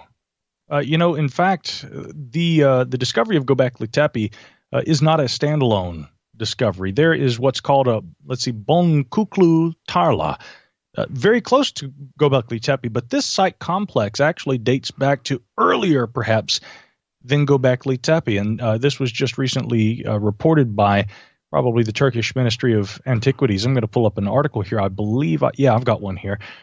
And this was just announced late last year. December 5th is the date of this article, but it says Turkish archaeologists have unearthed an ancient site in the southern province of Mardin that is likely older than Gobekli Tepe, recognized as the oldest temple in the world. So again, this site is going to be another game changer, Bonkuklu Tarla, which means beaded field. Gobekli Tepe, of course, Potbelly Hill, but this just goes to show there are actually other Gobekli Tepes, and they might not all be right there in Anatolia, Turkey, either. There have been some whispers about similarly ancient sites in other parts of the world. Graham Hancock and certain writers who are considered pseudo-archaeologists have written about this. Now, again, I point that out because I work with a lot of people in actual scientific archaeology, and a lot of them actually have a lot of respect for Graham Hancock. I do too. He would never claim to being an archaeologist. He's actually had a lot of, I think it's fair to say criticisms of archaeology. Absolutely. Yeah. But here's the whole thing. There's always some debate, some brouhaha going on. The academics saying, well, no, he has no place in what we do. I would say actually to the contrary, what people like Graham Hancock do is they do challenge paradigms and they do cause people to think outside the box. And then when we do find sites like Gobekli Tepe that do indicate that, we have to engage in radical shifts in thinking and revisions even at times in terms of what we thought we knew, and we learn that there are certain things that Graham Hancock had either closely predicted or had been saying all along, which do come to fruition, it really does show that I think that there's a space in between academia and quote-unquote pseudo-archaeology where, great minds who are equally invested in just trying to discern the truth can meet. They don't always have to agree. But again, Graham plays a very necessary role in all of this by pushing those paradigms. And really, more broadly speaking, the study of anomalies does that. It may be what Charles Fort called the damned facts, the excluded datum, that we find in some dusty old textbook. That one little excluded fact may be the thing that when we finally turn the light of science on that and we go, okay, well, what's this? We ignored it for decades, but now here's this thing. And then it opens up a whole new paradigm. Again, Gobekli Tepe was that. It was ignored for really probably centuries. There had been a tradition, a cultural tradition, that there was significance to this hill. The locals seemed to know that there was something going on, and that's often the case when it comes to indigenous cultures and their knowledge of their environment. But we, ever mighty Western scientists, come into the picture and we look and we don't see anything, and we go back home, and decades later, we find what at the time was the most significant archaeological discovery in the world, and now we're finding sites adjacent to it or nearby in the region that are even older. So, yeah, quite obviously these paradigms need to be pushed, but it is, I would argue at times, the anomaly that helps us do that. We don't study anomalies just for the sake of being mysterious and finding weird things, spooky things, unexplained mysteries. You get to a point where you can enjoy television and reading books about this stuff all you want, but if you're going to be a serious researcher, it is incumbent upon the serious researcher to look at those anomalies and do so both with respect for good science and the consensus viewpoints, but also with an open mind. Always do so, no matter what, responsibly, and try to carry out your research responsibly and academically. But again, the sincere and responsible study of anomalies, I think, pushes those boundaries, makes new discoveries, and that helps reshape our reality, which right now I think, in truth, in light of what we opened the show discussing with, the issues we see in the Middle East, we could use a little conscious evolution, a little, mind-expanding discovery. If we all could engage in a little of that and we could broaden our concept of the world and our place in it, maybe we'd all be a little better for that, don't you think? Well, this is what supports what you are saying. The arguments that occurred at the press conference in 1992 in San Diego between Robert Schoch and John Anthony West and the rest of the geologists that get together each year for their annual conference, where the presentation was there for the dating of the Sphinx, and their television special was airing, and this controversy was laid out. And they had said to Schoch back then and to Jaws, they said, look, give us any evidence of anything before Giza, before 3000 BC. Give us evidence of any culture carving a rock and making a megalithic structure. Then we have an argument. But until then, the dating stands. What they didn't know was that 3 years later, Gobekli Tepe and Klaus Schmidt hit the scene. Had that debate happened 3 years later, it's a different press conference. It's a different discussion. But they didn't want to hear anything about anything because they were firmly planted in the dogma that everything started at Giza. And there was no evidence anywhere on this planet of any intelligent civilization constructing any monuments or temples or any megalithic structures. What changed everything was not only did it predate Giza, not by 100 years, Not by 1,000 years. 8,000 years before Giza, right? How much more evidence do you need for something like this? And that's where, if it wasn't for Graham Hancock and Robert Bauval and Robert Schoch and John Anthony West and others, Andrew Collins, looking at Orion and the alignments and the erosion and the changes that were happening on Giza to present something that could have happened at 10,000 BC, at the end of the last ice age. They excused all of it as pseudo-archaeology and pseudo-science and crazy town, tinfoil hat craziness, when it turned out that all of them were right. And that's the crazy part about it. And that's where science, Micah, for me, science is supposed to be about asking questions. Science is supposed to be about a series of corrections. Right? That's what it is. It's a series of corrections.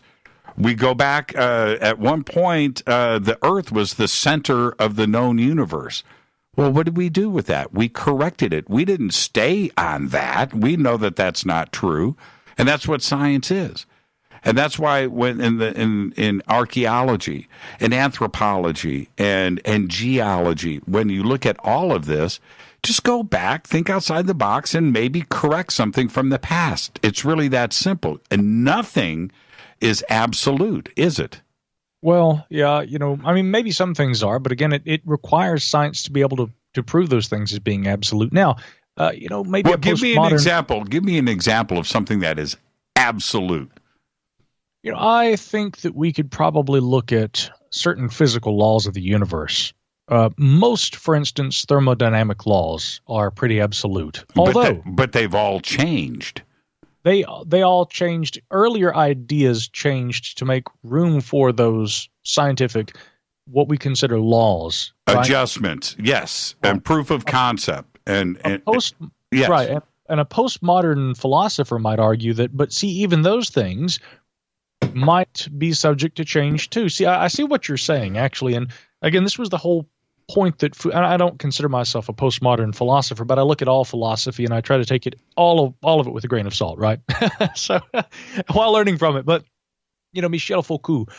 Foucault. I always mix his name up, but Foucault, when he wrote about the he really was more a historian of science, but ended up becoming really one of the leading philosophers of his era. What he was doing is he's going back and he's looking at how, the best science of the day with the mental health that was being provided for people in France at that time, they didn't necessarily benefit from it. It may have been cutting edge science, but it was antiquated at best by today's standards, and often they fared quite poorly with the imposition of that. And so in writing about that, he makes the fundamental argument that the very best scientific knowledge of any particular era may not necessarily be to the benefit of people, right? And what began really as history of science goes into philosophy, and that argument remains, and that's kind of remained a fundamental tenet.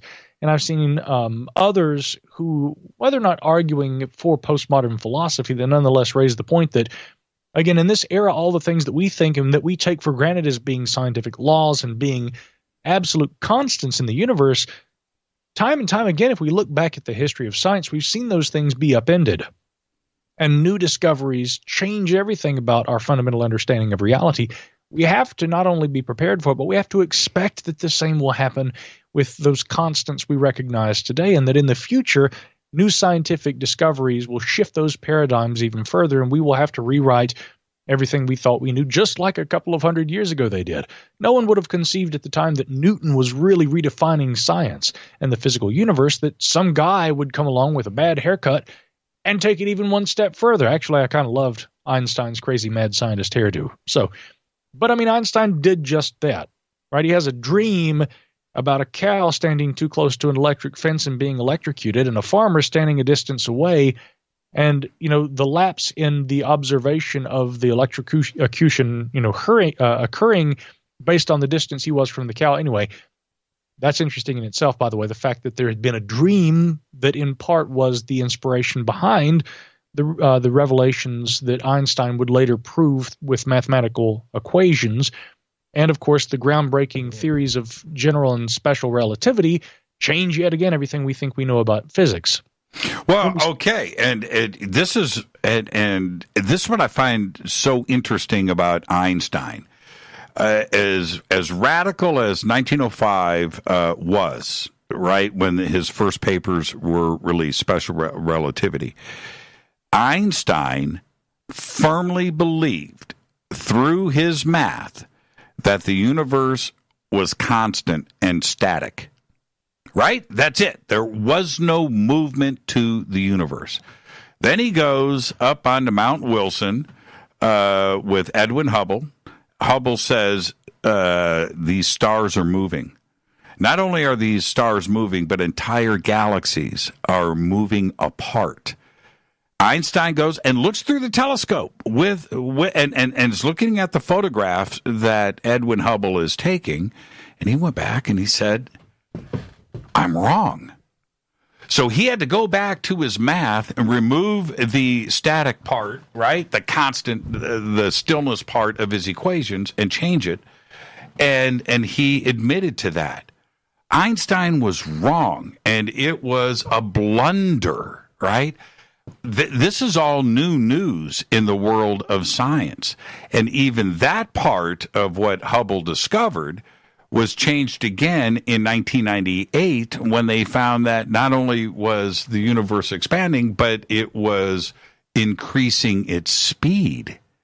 That the speed of the universe wasn't constant on its expansion, but it was increasing, and it was increasing a lot, and that the outermost galaxies were traveling at the speed of light or faster, which again changed everything that Einstein had written. Right? And this is the part of science where it's in flux. It's always being corrected. And they're okay with that. But historians and archaeologists are not. Right? Hold on. They're not what? They don't want to go outside of the box.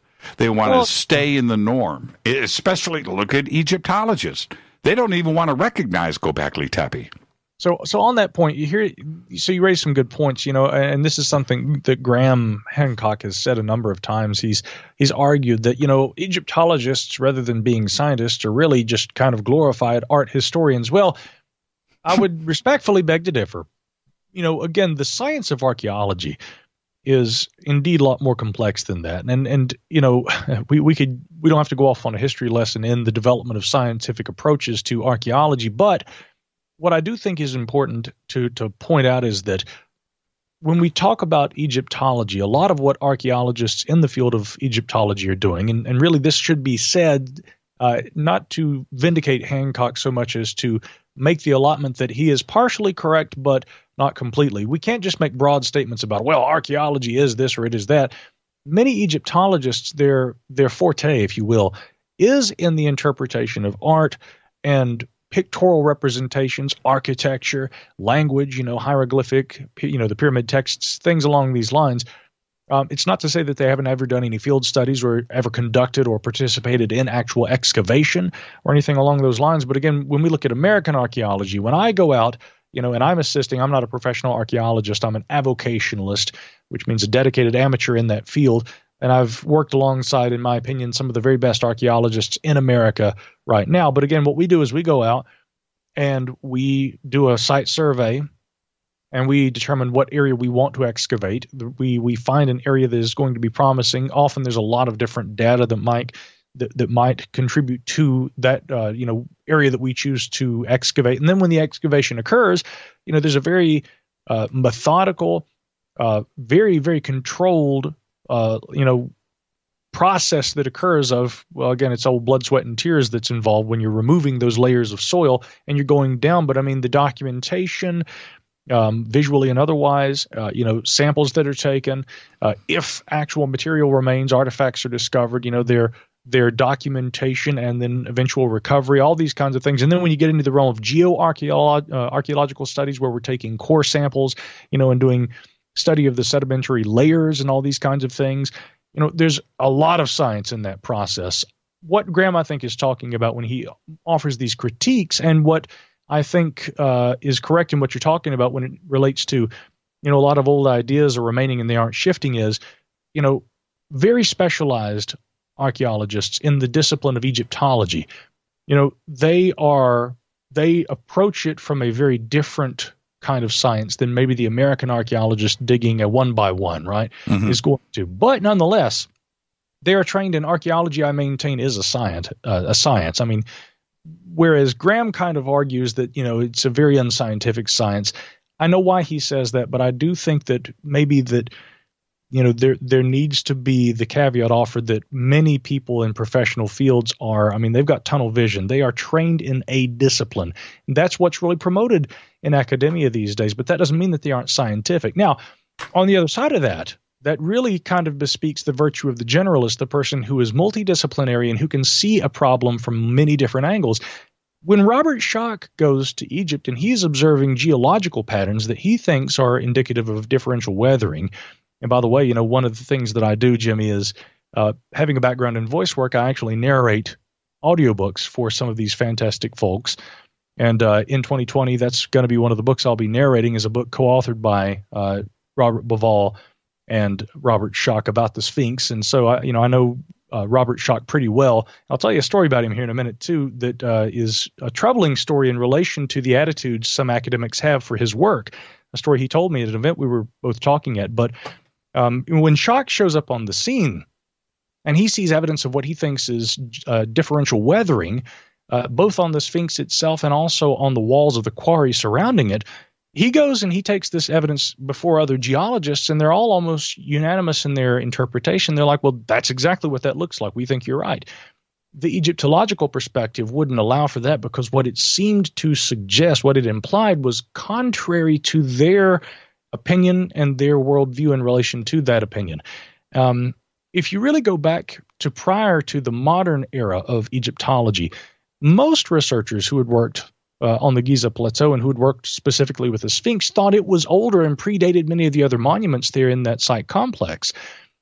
Nowadays, it's interesting that idea does not seem to prevail, despite the fact that some evidence, maybe not all, but some evidence, including that geological data that Robert Schoch has supplied and others have advocated, seems to be in line with that, thinking that the Sphinx is indeed much older. And so we also have this sort of jurisdictional problem, this sort of turf war between different scientific disciplines where one has an idea that differs from the other, and so they can never get along and agree, and nobody can come to a consensus. But I think that we have to be open to all these possibilities. And so, yeah, again, the point is some of those criticisms are warranted. I will defend the science of archaeology because I recognize it as a scientist, or as a science, having worked with some of those scientists. But it doesn't mean it's perfect. That doesn't mean that these people aren't prone to their own errors in judgment, and that there aren't some things yet to be discerned about sites like the Sphinx. And personally, for my own part, in case anybody's wondering, I do think it's probably at very least a little older than the other sites around it. I mean, there's a lot of evidence that suggests that. Absolutely. Let's take our break right here. We're going to go into some overtime, Micah. There's no way that you can avoid the invitation. We're going to stay right here. Our guest tonight, Micah Hanks. This is the return of Micah Hanks. And when we come back, Sasquatch, Bigfoot. You knew we were going to do just that. Our guest tonight, Micah Hanks. I'm your host, Jimmy Church. This is Fade to Black. Overtime is next. Stay with us.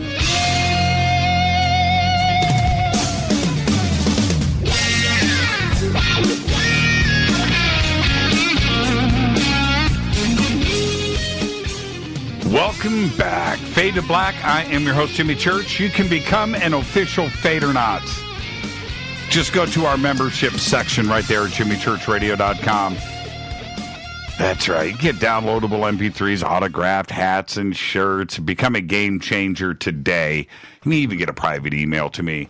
And if you're real cool, I'll give you Micah's cell phone number, too, as well. Micah, you just go to jimmychurchradio.com membership section. Sasquatch. Now, when we get into this, I'm on the fence. I don't have a better way to put it than that. And I've even seen footprints, big ones too, where I've sat back and thought to myself, I mean, really, like hair-raising thoughts, like, okay, this is pretty incredible, and I didn't know how to wrap my mind around it. But I'm still on the fence. Where are you when it comes to Bigfoot and Sasquatch?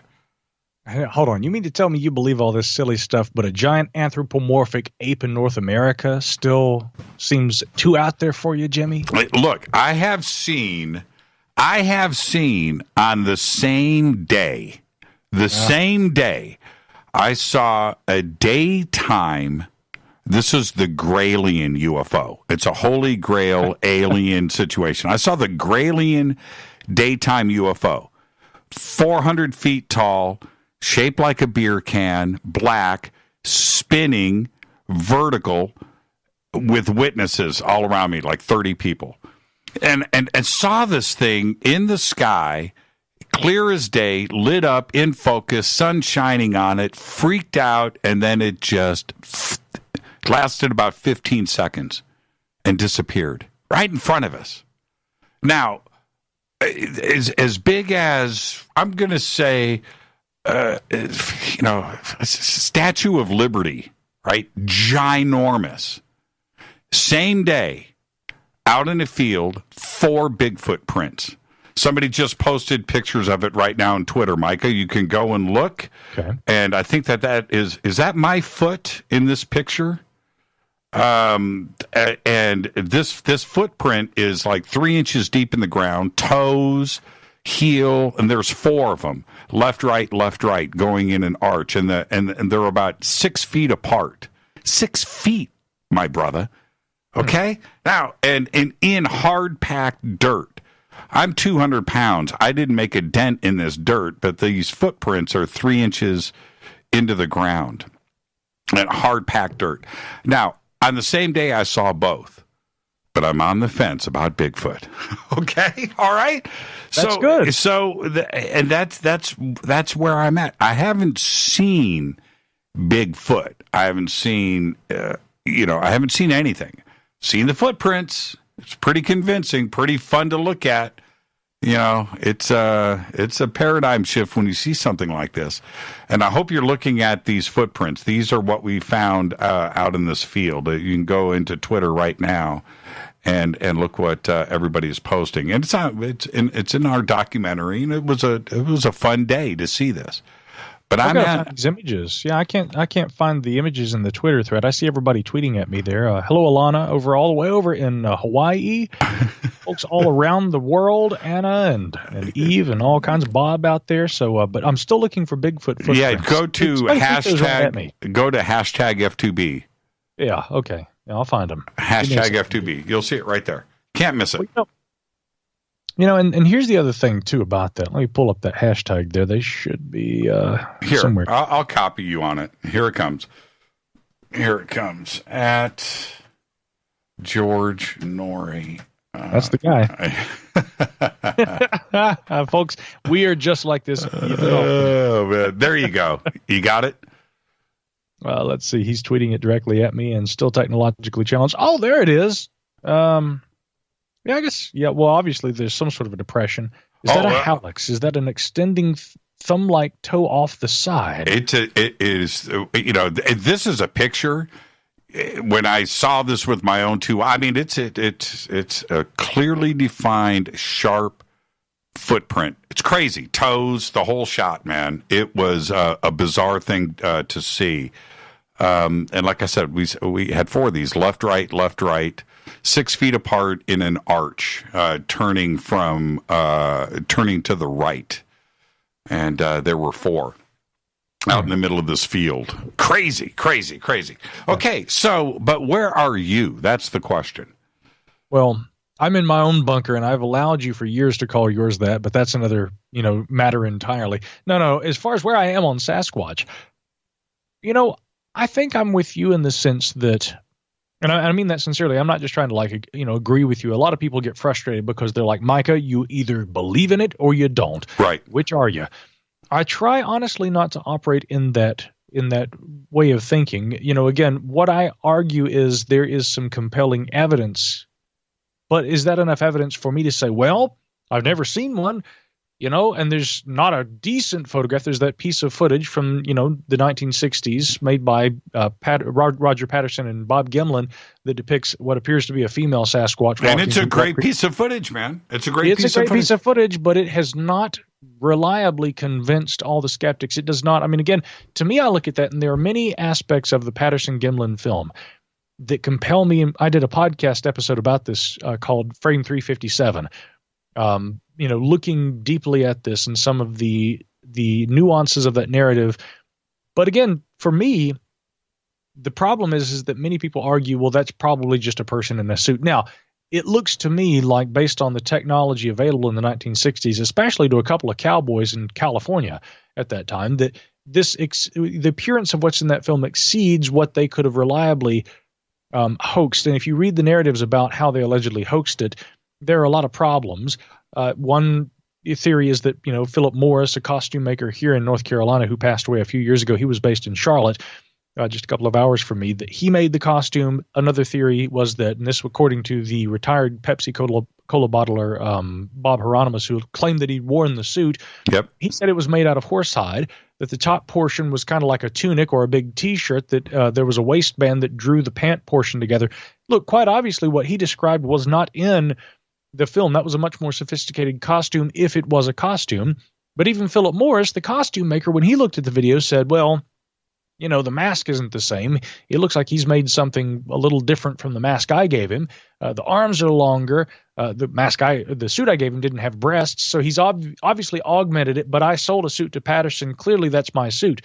Even Philip Morris, if you read what he said, didn't agree that what he saw in the film was the suit he claimed he sold Patterson. Now, all that aside, the debate continues about whether that film is a physical flesh and blood organism, and no matter how good it looks, because that debate continues, I maintain that it hasn't reliably convinced the scientific community.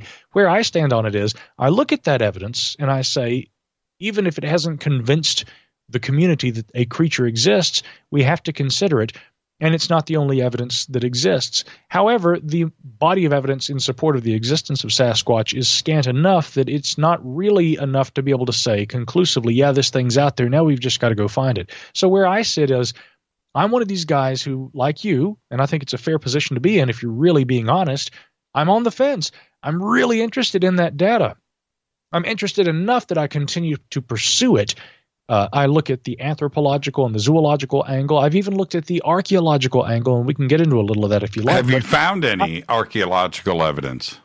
I'm sorry, you say, have we? Have you? Yeah. I mean, that would certainly strongly support the position. Mm-hmm. What's the evidence that you have seen? Well, okay, so this is really interesting. There was a monograph published, and just to be clear, I don't want to leave any, loose ends here. I'm on the fence. I'm just about like you are.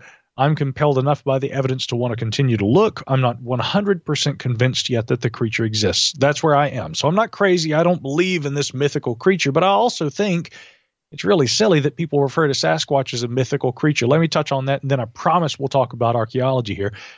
When I talk with people who say, oh, Sasquatch, that's a myth, you realize that's just mythology.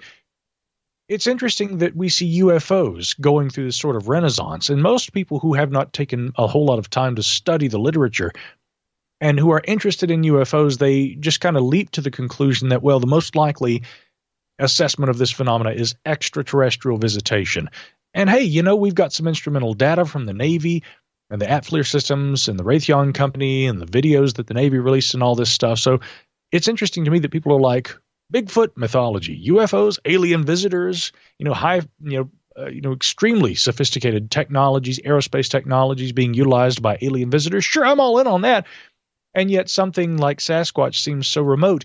If you look at the archaeological record, if you look at human ancestors, Homo erectus, Homo habilis, if you look at, again, those outside of the Homo species, our ancient human ancestors and, or rather, I should say cousins, Homo neanderthalensis, if you go back to, for instance, Gigantopithecus, the Pleistocene era giant ape that existed in parts of Asia, which many look at and say that's about as close to an actual Sasquatch as we can get. In the anthropological record, a lot of creatures paranthropus also. These ancient anthropological wonders, I would say. You know, some of them human ancestors, some of them human cousins, some of them apes that are quite a lot unlike us, but nonetheless a lot like what is described today with Sasquatch. They exist in the fossil record. And to say that a creature that is existent in the fossil record, that something like that could not exist today, and yet on the other hand, we're so willing to leap to the conclusion that aliens are visiting Earth, and that's what UFOs are. I mean, it's kind of bizarre to me, really, where people's thinking is on that. So I just want to make that point that when people treat Sasquatch as though it's something that must be relegated to myth, they must not know a lot about anthropology and the fossil record. The other side of that, though, is, and I want to come back around to the point we were making about archaeology, because that's not really the archaeological side of this.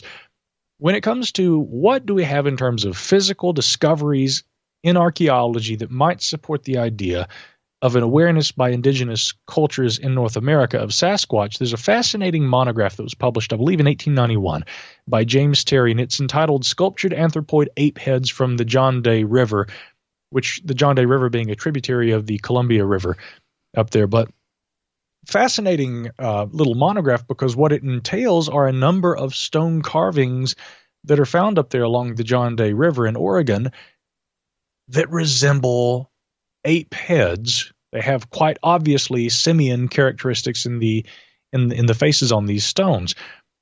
What's really interesting is that had been the determination of James Terry and other archaeologists, also some geologists and paleontologists who were looking at them at the time. None of these guys, if they even had any awareness of traditional indigenous legends about Sasquatch, none of them say so in that monograph, and none of them seem to interpret these as being evidence of anything like that. They were looking at these things seemingly in ignorance of any traditions or belief of Sasquatch, and looking at these going, what in the world are these carvings, and why would the indigenous cultures of Oregon have been carving ape faces? Jimmy, the conclusion they come to is, well, these are either something that they saw. For instance, there might have been a Polynesian a sailing vessel that crashed on the western coast, and one of these things was carved on one of the mastheads or something of that boat, and they saw it and they replicated it. Or, and Terry said, I opt for this option of those which we're offering. Terry said, my opinion is that this is a species that might have existed in North America a long time ago, which they knew and they carved, and it's representative of something that they had seen and known. That's what he thought they were. Well, check this out. Let me jump in. Sure. Those footprints that I just showed you, right? Mm-hmm. There's more. I just sent you a second. Okay. Those were right next to the Columbia River. Trip on that. I'm listening to you. I'm like, oh, really? Okay. But I'm still on the fence. Okay. Well, let's get to the archaeological side. I don't want to run out of time. But archaeological evidence when it comes to Sasquatch, Bigfoot. Well, no, that's what we were discussing. That's as far as it goes. Well, okay. Well, there is some more. There is some more. We could also cite, for instance, I'm trying to remember. Her name slips my mind, but the anthropologist who I should pull up this information while we're talking about this. Well, what about, okay, now let's go to the extreme side, which is actually a zone where I'm a little bit more comfortable when it comes to Sasquatch. And that's the interdimensional part of this, right? That maybe it's not something physical all the time here, because that takes care of the lack of bones, right? No corpses. Okay, maybe they bury themselves out in the woods and they avoid humans, but none's ever been hit by a car. Bears get hit by cars all the time, and deer, but we don't find their bones. I understand the argument, but if you go to the interdimensional side of this, then that takes care of the lack of corpses. Right. The problem I have with that is, again, how do we prove something is interdimensional? How do we quantify that? As you mentioned earlier, you believe that applying science to the study of UFOs is what's really going to help us gain ground on that. That's right. That's right. Well, if we're to suppose that Sasquatch is interdimensional, we would have to have some sort of scientific grasp on what constitutes interdimensional or whether such a thing could exist first, right? Oh, there's plenty of that. I see. That's the thing. When you get into quantum physics and you understand the multi-worlds theory and the multiverse and entanglement and what actually occurs in quantum physics to make those equations and the math work, then there is the possibility of something, multiple versions of something, and certainly with string theory and 10 dimensions, that there is that possibility, and the math certainly supports that. If I'm going to go into a direction where I think science is strongest, I'm going to go with interdimensional Bigfoot. Well, hold on now. Before you do that, let me play devil's advocate. Hold on. Let me give you the spin. One of our many great conversations. I'm seeing Dan James tweeting. He's saying how much he's enjoying this. The problem is the quantum world and the things that physicists observe in the quantum relationship to reality, rather than to say the quantum world, because it's not a different world. It's just when we observe things on the quantum level, the physics that the Newtonian physics, the Einsteinian perception even, that we recognize in the physical universe begins to break down. And we begin to have these relationships to reality that are far less consistent, right? Heisenberg and his uncertainty principle called that for a reason. But I'm no scientist, I'm no physicist, so I don't want to try and break all those things down and go read a physics textbook. But the point I want to make is I do understand that the quantum level, we can't apply those aspects to the physical realm in which we all, agree that we coincide in, that we all share and we exist in.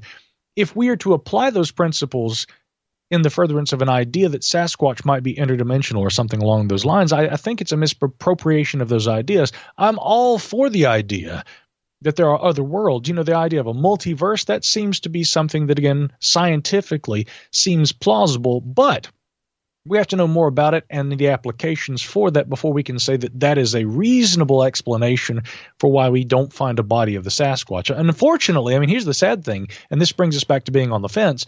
The more likely, if we're to deal in likelihoods and scientific plausibility, the more likely explanation to me is that Sasquatch simply does not exist, rather than that it does exist and it is a quantum being that somehow defies, the limitations of the quantum world and its separation from the physical reality we all occupy, and it actually seems to function in that capacity in the actual physical Newtonian physics of our waking reality.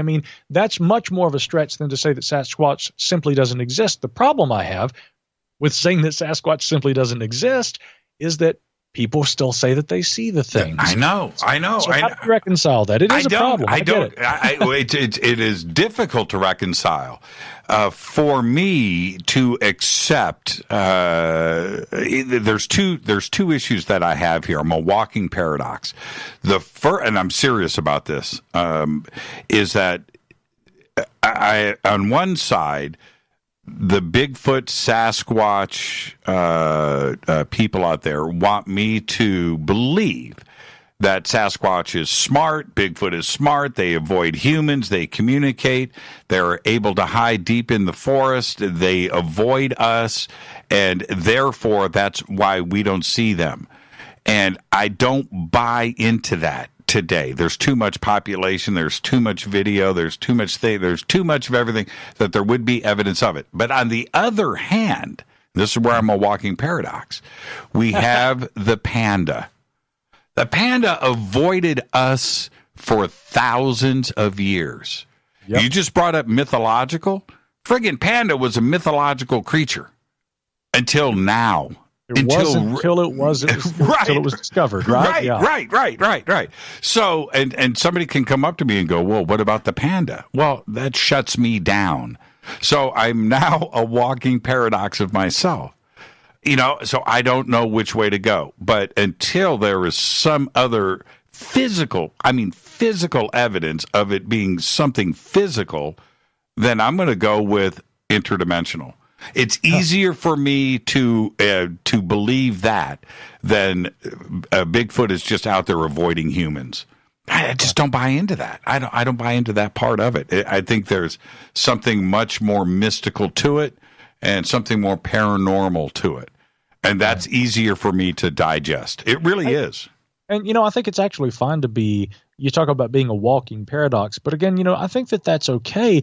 there's this attitude in especially the Western world that you have to, first of all, you have to believe, well, depending on who you're with and who you're talking about, you have any number of ideologies that you have to fall in step with. And here, if you're going to be part of this club, you've got to think this way. You've got to believe these things. If you don't think those things, you're outside the club. Mm-hmm. Whether that's a religion, whether that is the antithesis of religion, whether it's skepticism, whether it is a political ideology, whether it's a cultural group, any number of group thinks exist. But especially in the Western world, it seems inexcusable if you operate within more than one of them. That's right. And you're either all in or you are not. Right? Yeah. And it's really funny. I've had my critics, Micah, and I'm sure you've enjoyed the same thing, in that if you are doing the conspiracy thing, right? UFOs, ancient Egypt, ghosts, the paranormal, time travel, then you're in with us on 9/11. You're in with us in these other crazy, you're either all in or you are not. And I'm not about that, and I never will be. I can't. I just can't. I try to be as pragmatic and objective as possible. And the other part is, being a walking paradox, is I've seen stuff. I've seen crazy things, crazy things that tell me the world is not what it seems. That's it. I'm just trying to figure it out. That makes me all the more, I find that all the more admirable about you, that you have had experiences, but you do not feel that because of that you have to conform to a particular belief system. You maintain a certain critical mindedness, I guess, a certain skepticism, despite the fact that you've had your own experiences, because I think that that's really part of it. To be both critically minded, but also to be open-minded. People think that those things clash. I don't think that they do. I don't either. I really don't. Hey, as we wind this down, I've got to thank you. What a fascinating, excellent conversation tonight, and I can't wait to do it again. But what are you doing now? Are you out there speaking? You working on some television? I know you just mentioned narrating some books in 2020. What's going on? Yeah, there's some narration going on. Of course, I'm working on this historical UFO project, which I hope will be published, if not sometime this year, because it's going to be a tremendous undertaking, but one that I feel is extremely timely and something that I hope, in the furtherance of all the stuff we've discussed tonight, including scientific and historical knowledge, I think it will be of merit. So I'm working on that. The Seven Ages guys and I are always at work. We have podcasts, which are available at sevenages.org. And, of course, I've got the Micah Hanks Program and the Middle Theory podcasts. All my podcasts can be found at micahhanks.com. And, there have been some inquiries from some television networks about actually one possible Sasquatch-related program that would look at this from a historical perspective, which I'm more than happy to provide some commentary on when and where available. And then, of course, as always, there'll probably be some events. I don't have anything on my calendar right now. I'll probably have some by April confirmed, and there'll be a lot of travel and research stuff going on. So, Jimmy, I hope somewhere out there I'll meet you along the way. How's that? You are the very best, Micah. Thank you so much, and be safe and enjoy 2020. It's going to be an incredible year, my friend. Thank you so much. Likewise, brother. My pleasure. Micah Hanks. Again, the links for MicahHanks.com are right there, JimmyChurchRadio.com. Also, Micah's blog is there. You need to go and check that out. The Middle Theories podcast, and, of course, the Micah Hanks Program. And I want to thank Micah for coming on tonight and also doing some overtime. And George, enjoy that impersonation. It still makes me laugh. Tomorrow night, right here, William Henry. We're going to go into ancient secrets and discuss all of his latest research and, of course, his travels over to Egypt and France. We'll be discussing all of that tomorrow night. With that, I am going to get out of here. We went pole to pole. So let's just say Fade to Black's executive producer is Rita Kamurian. Show was produced by Hilton J. Palm, Renee, Dennis, and Bob. Announcers are Steve Harder, Gene Vito, and Mark D. Kovar. Webmaster is Drew the Geek. Music, Doug Aldrich. Intro, Spaceboy, spaceboymusic.com. Fade to Black is produced by KJCR for the Game Changer Network, and syndication is KGRA, The Planet. This broadcast is owned and copyrighted 2020 by Fade to Black and the Game Changer Network. It cannot be rebroadcast, downloaded, copied, or used anywhere in the known universe without written permission from Fade to Black or the Game Changer Network. I'm your host, Jimmy Church. Follow me on Twitter at JChurchRadio. You can follow Micah at Micah Hanks right there on Twitter. Until tomorrow night with William Henry, I'm your host, Jimmy Church. Be safe. Gobekli Tepe.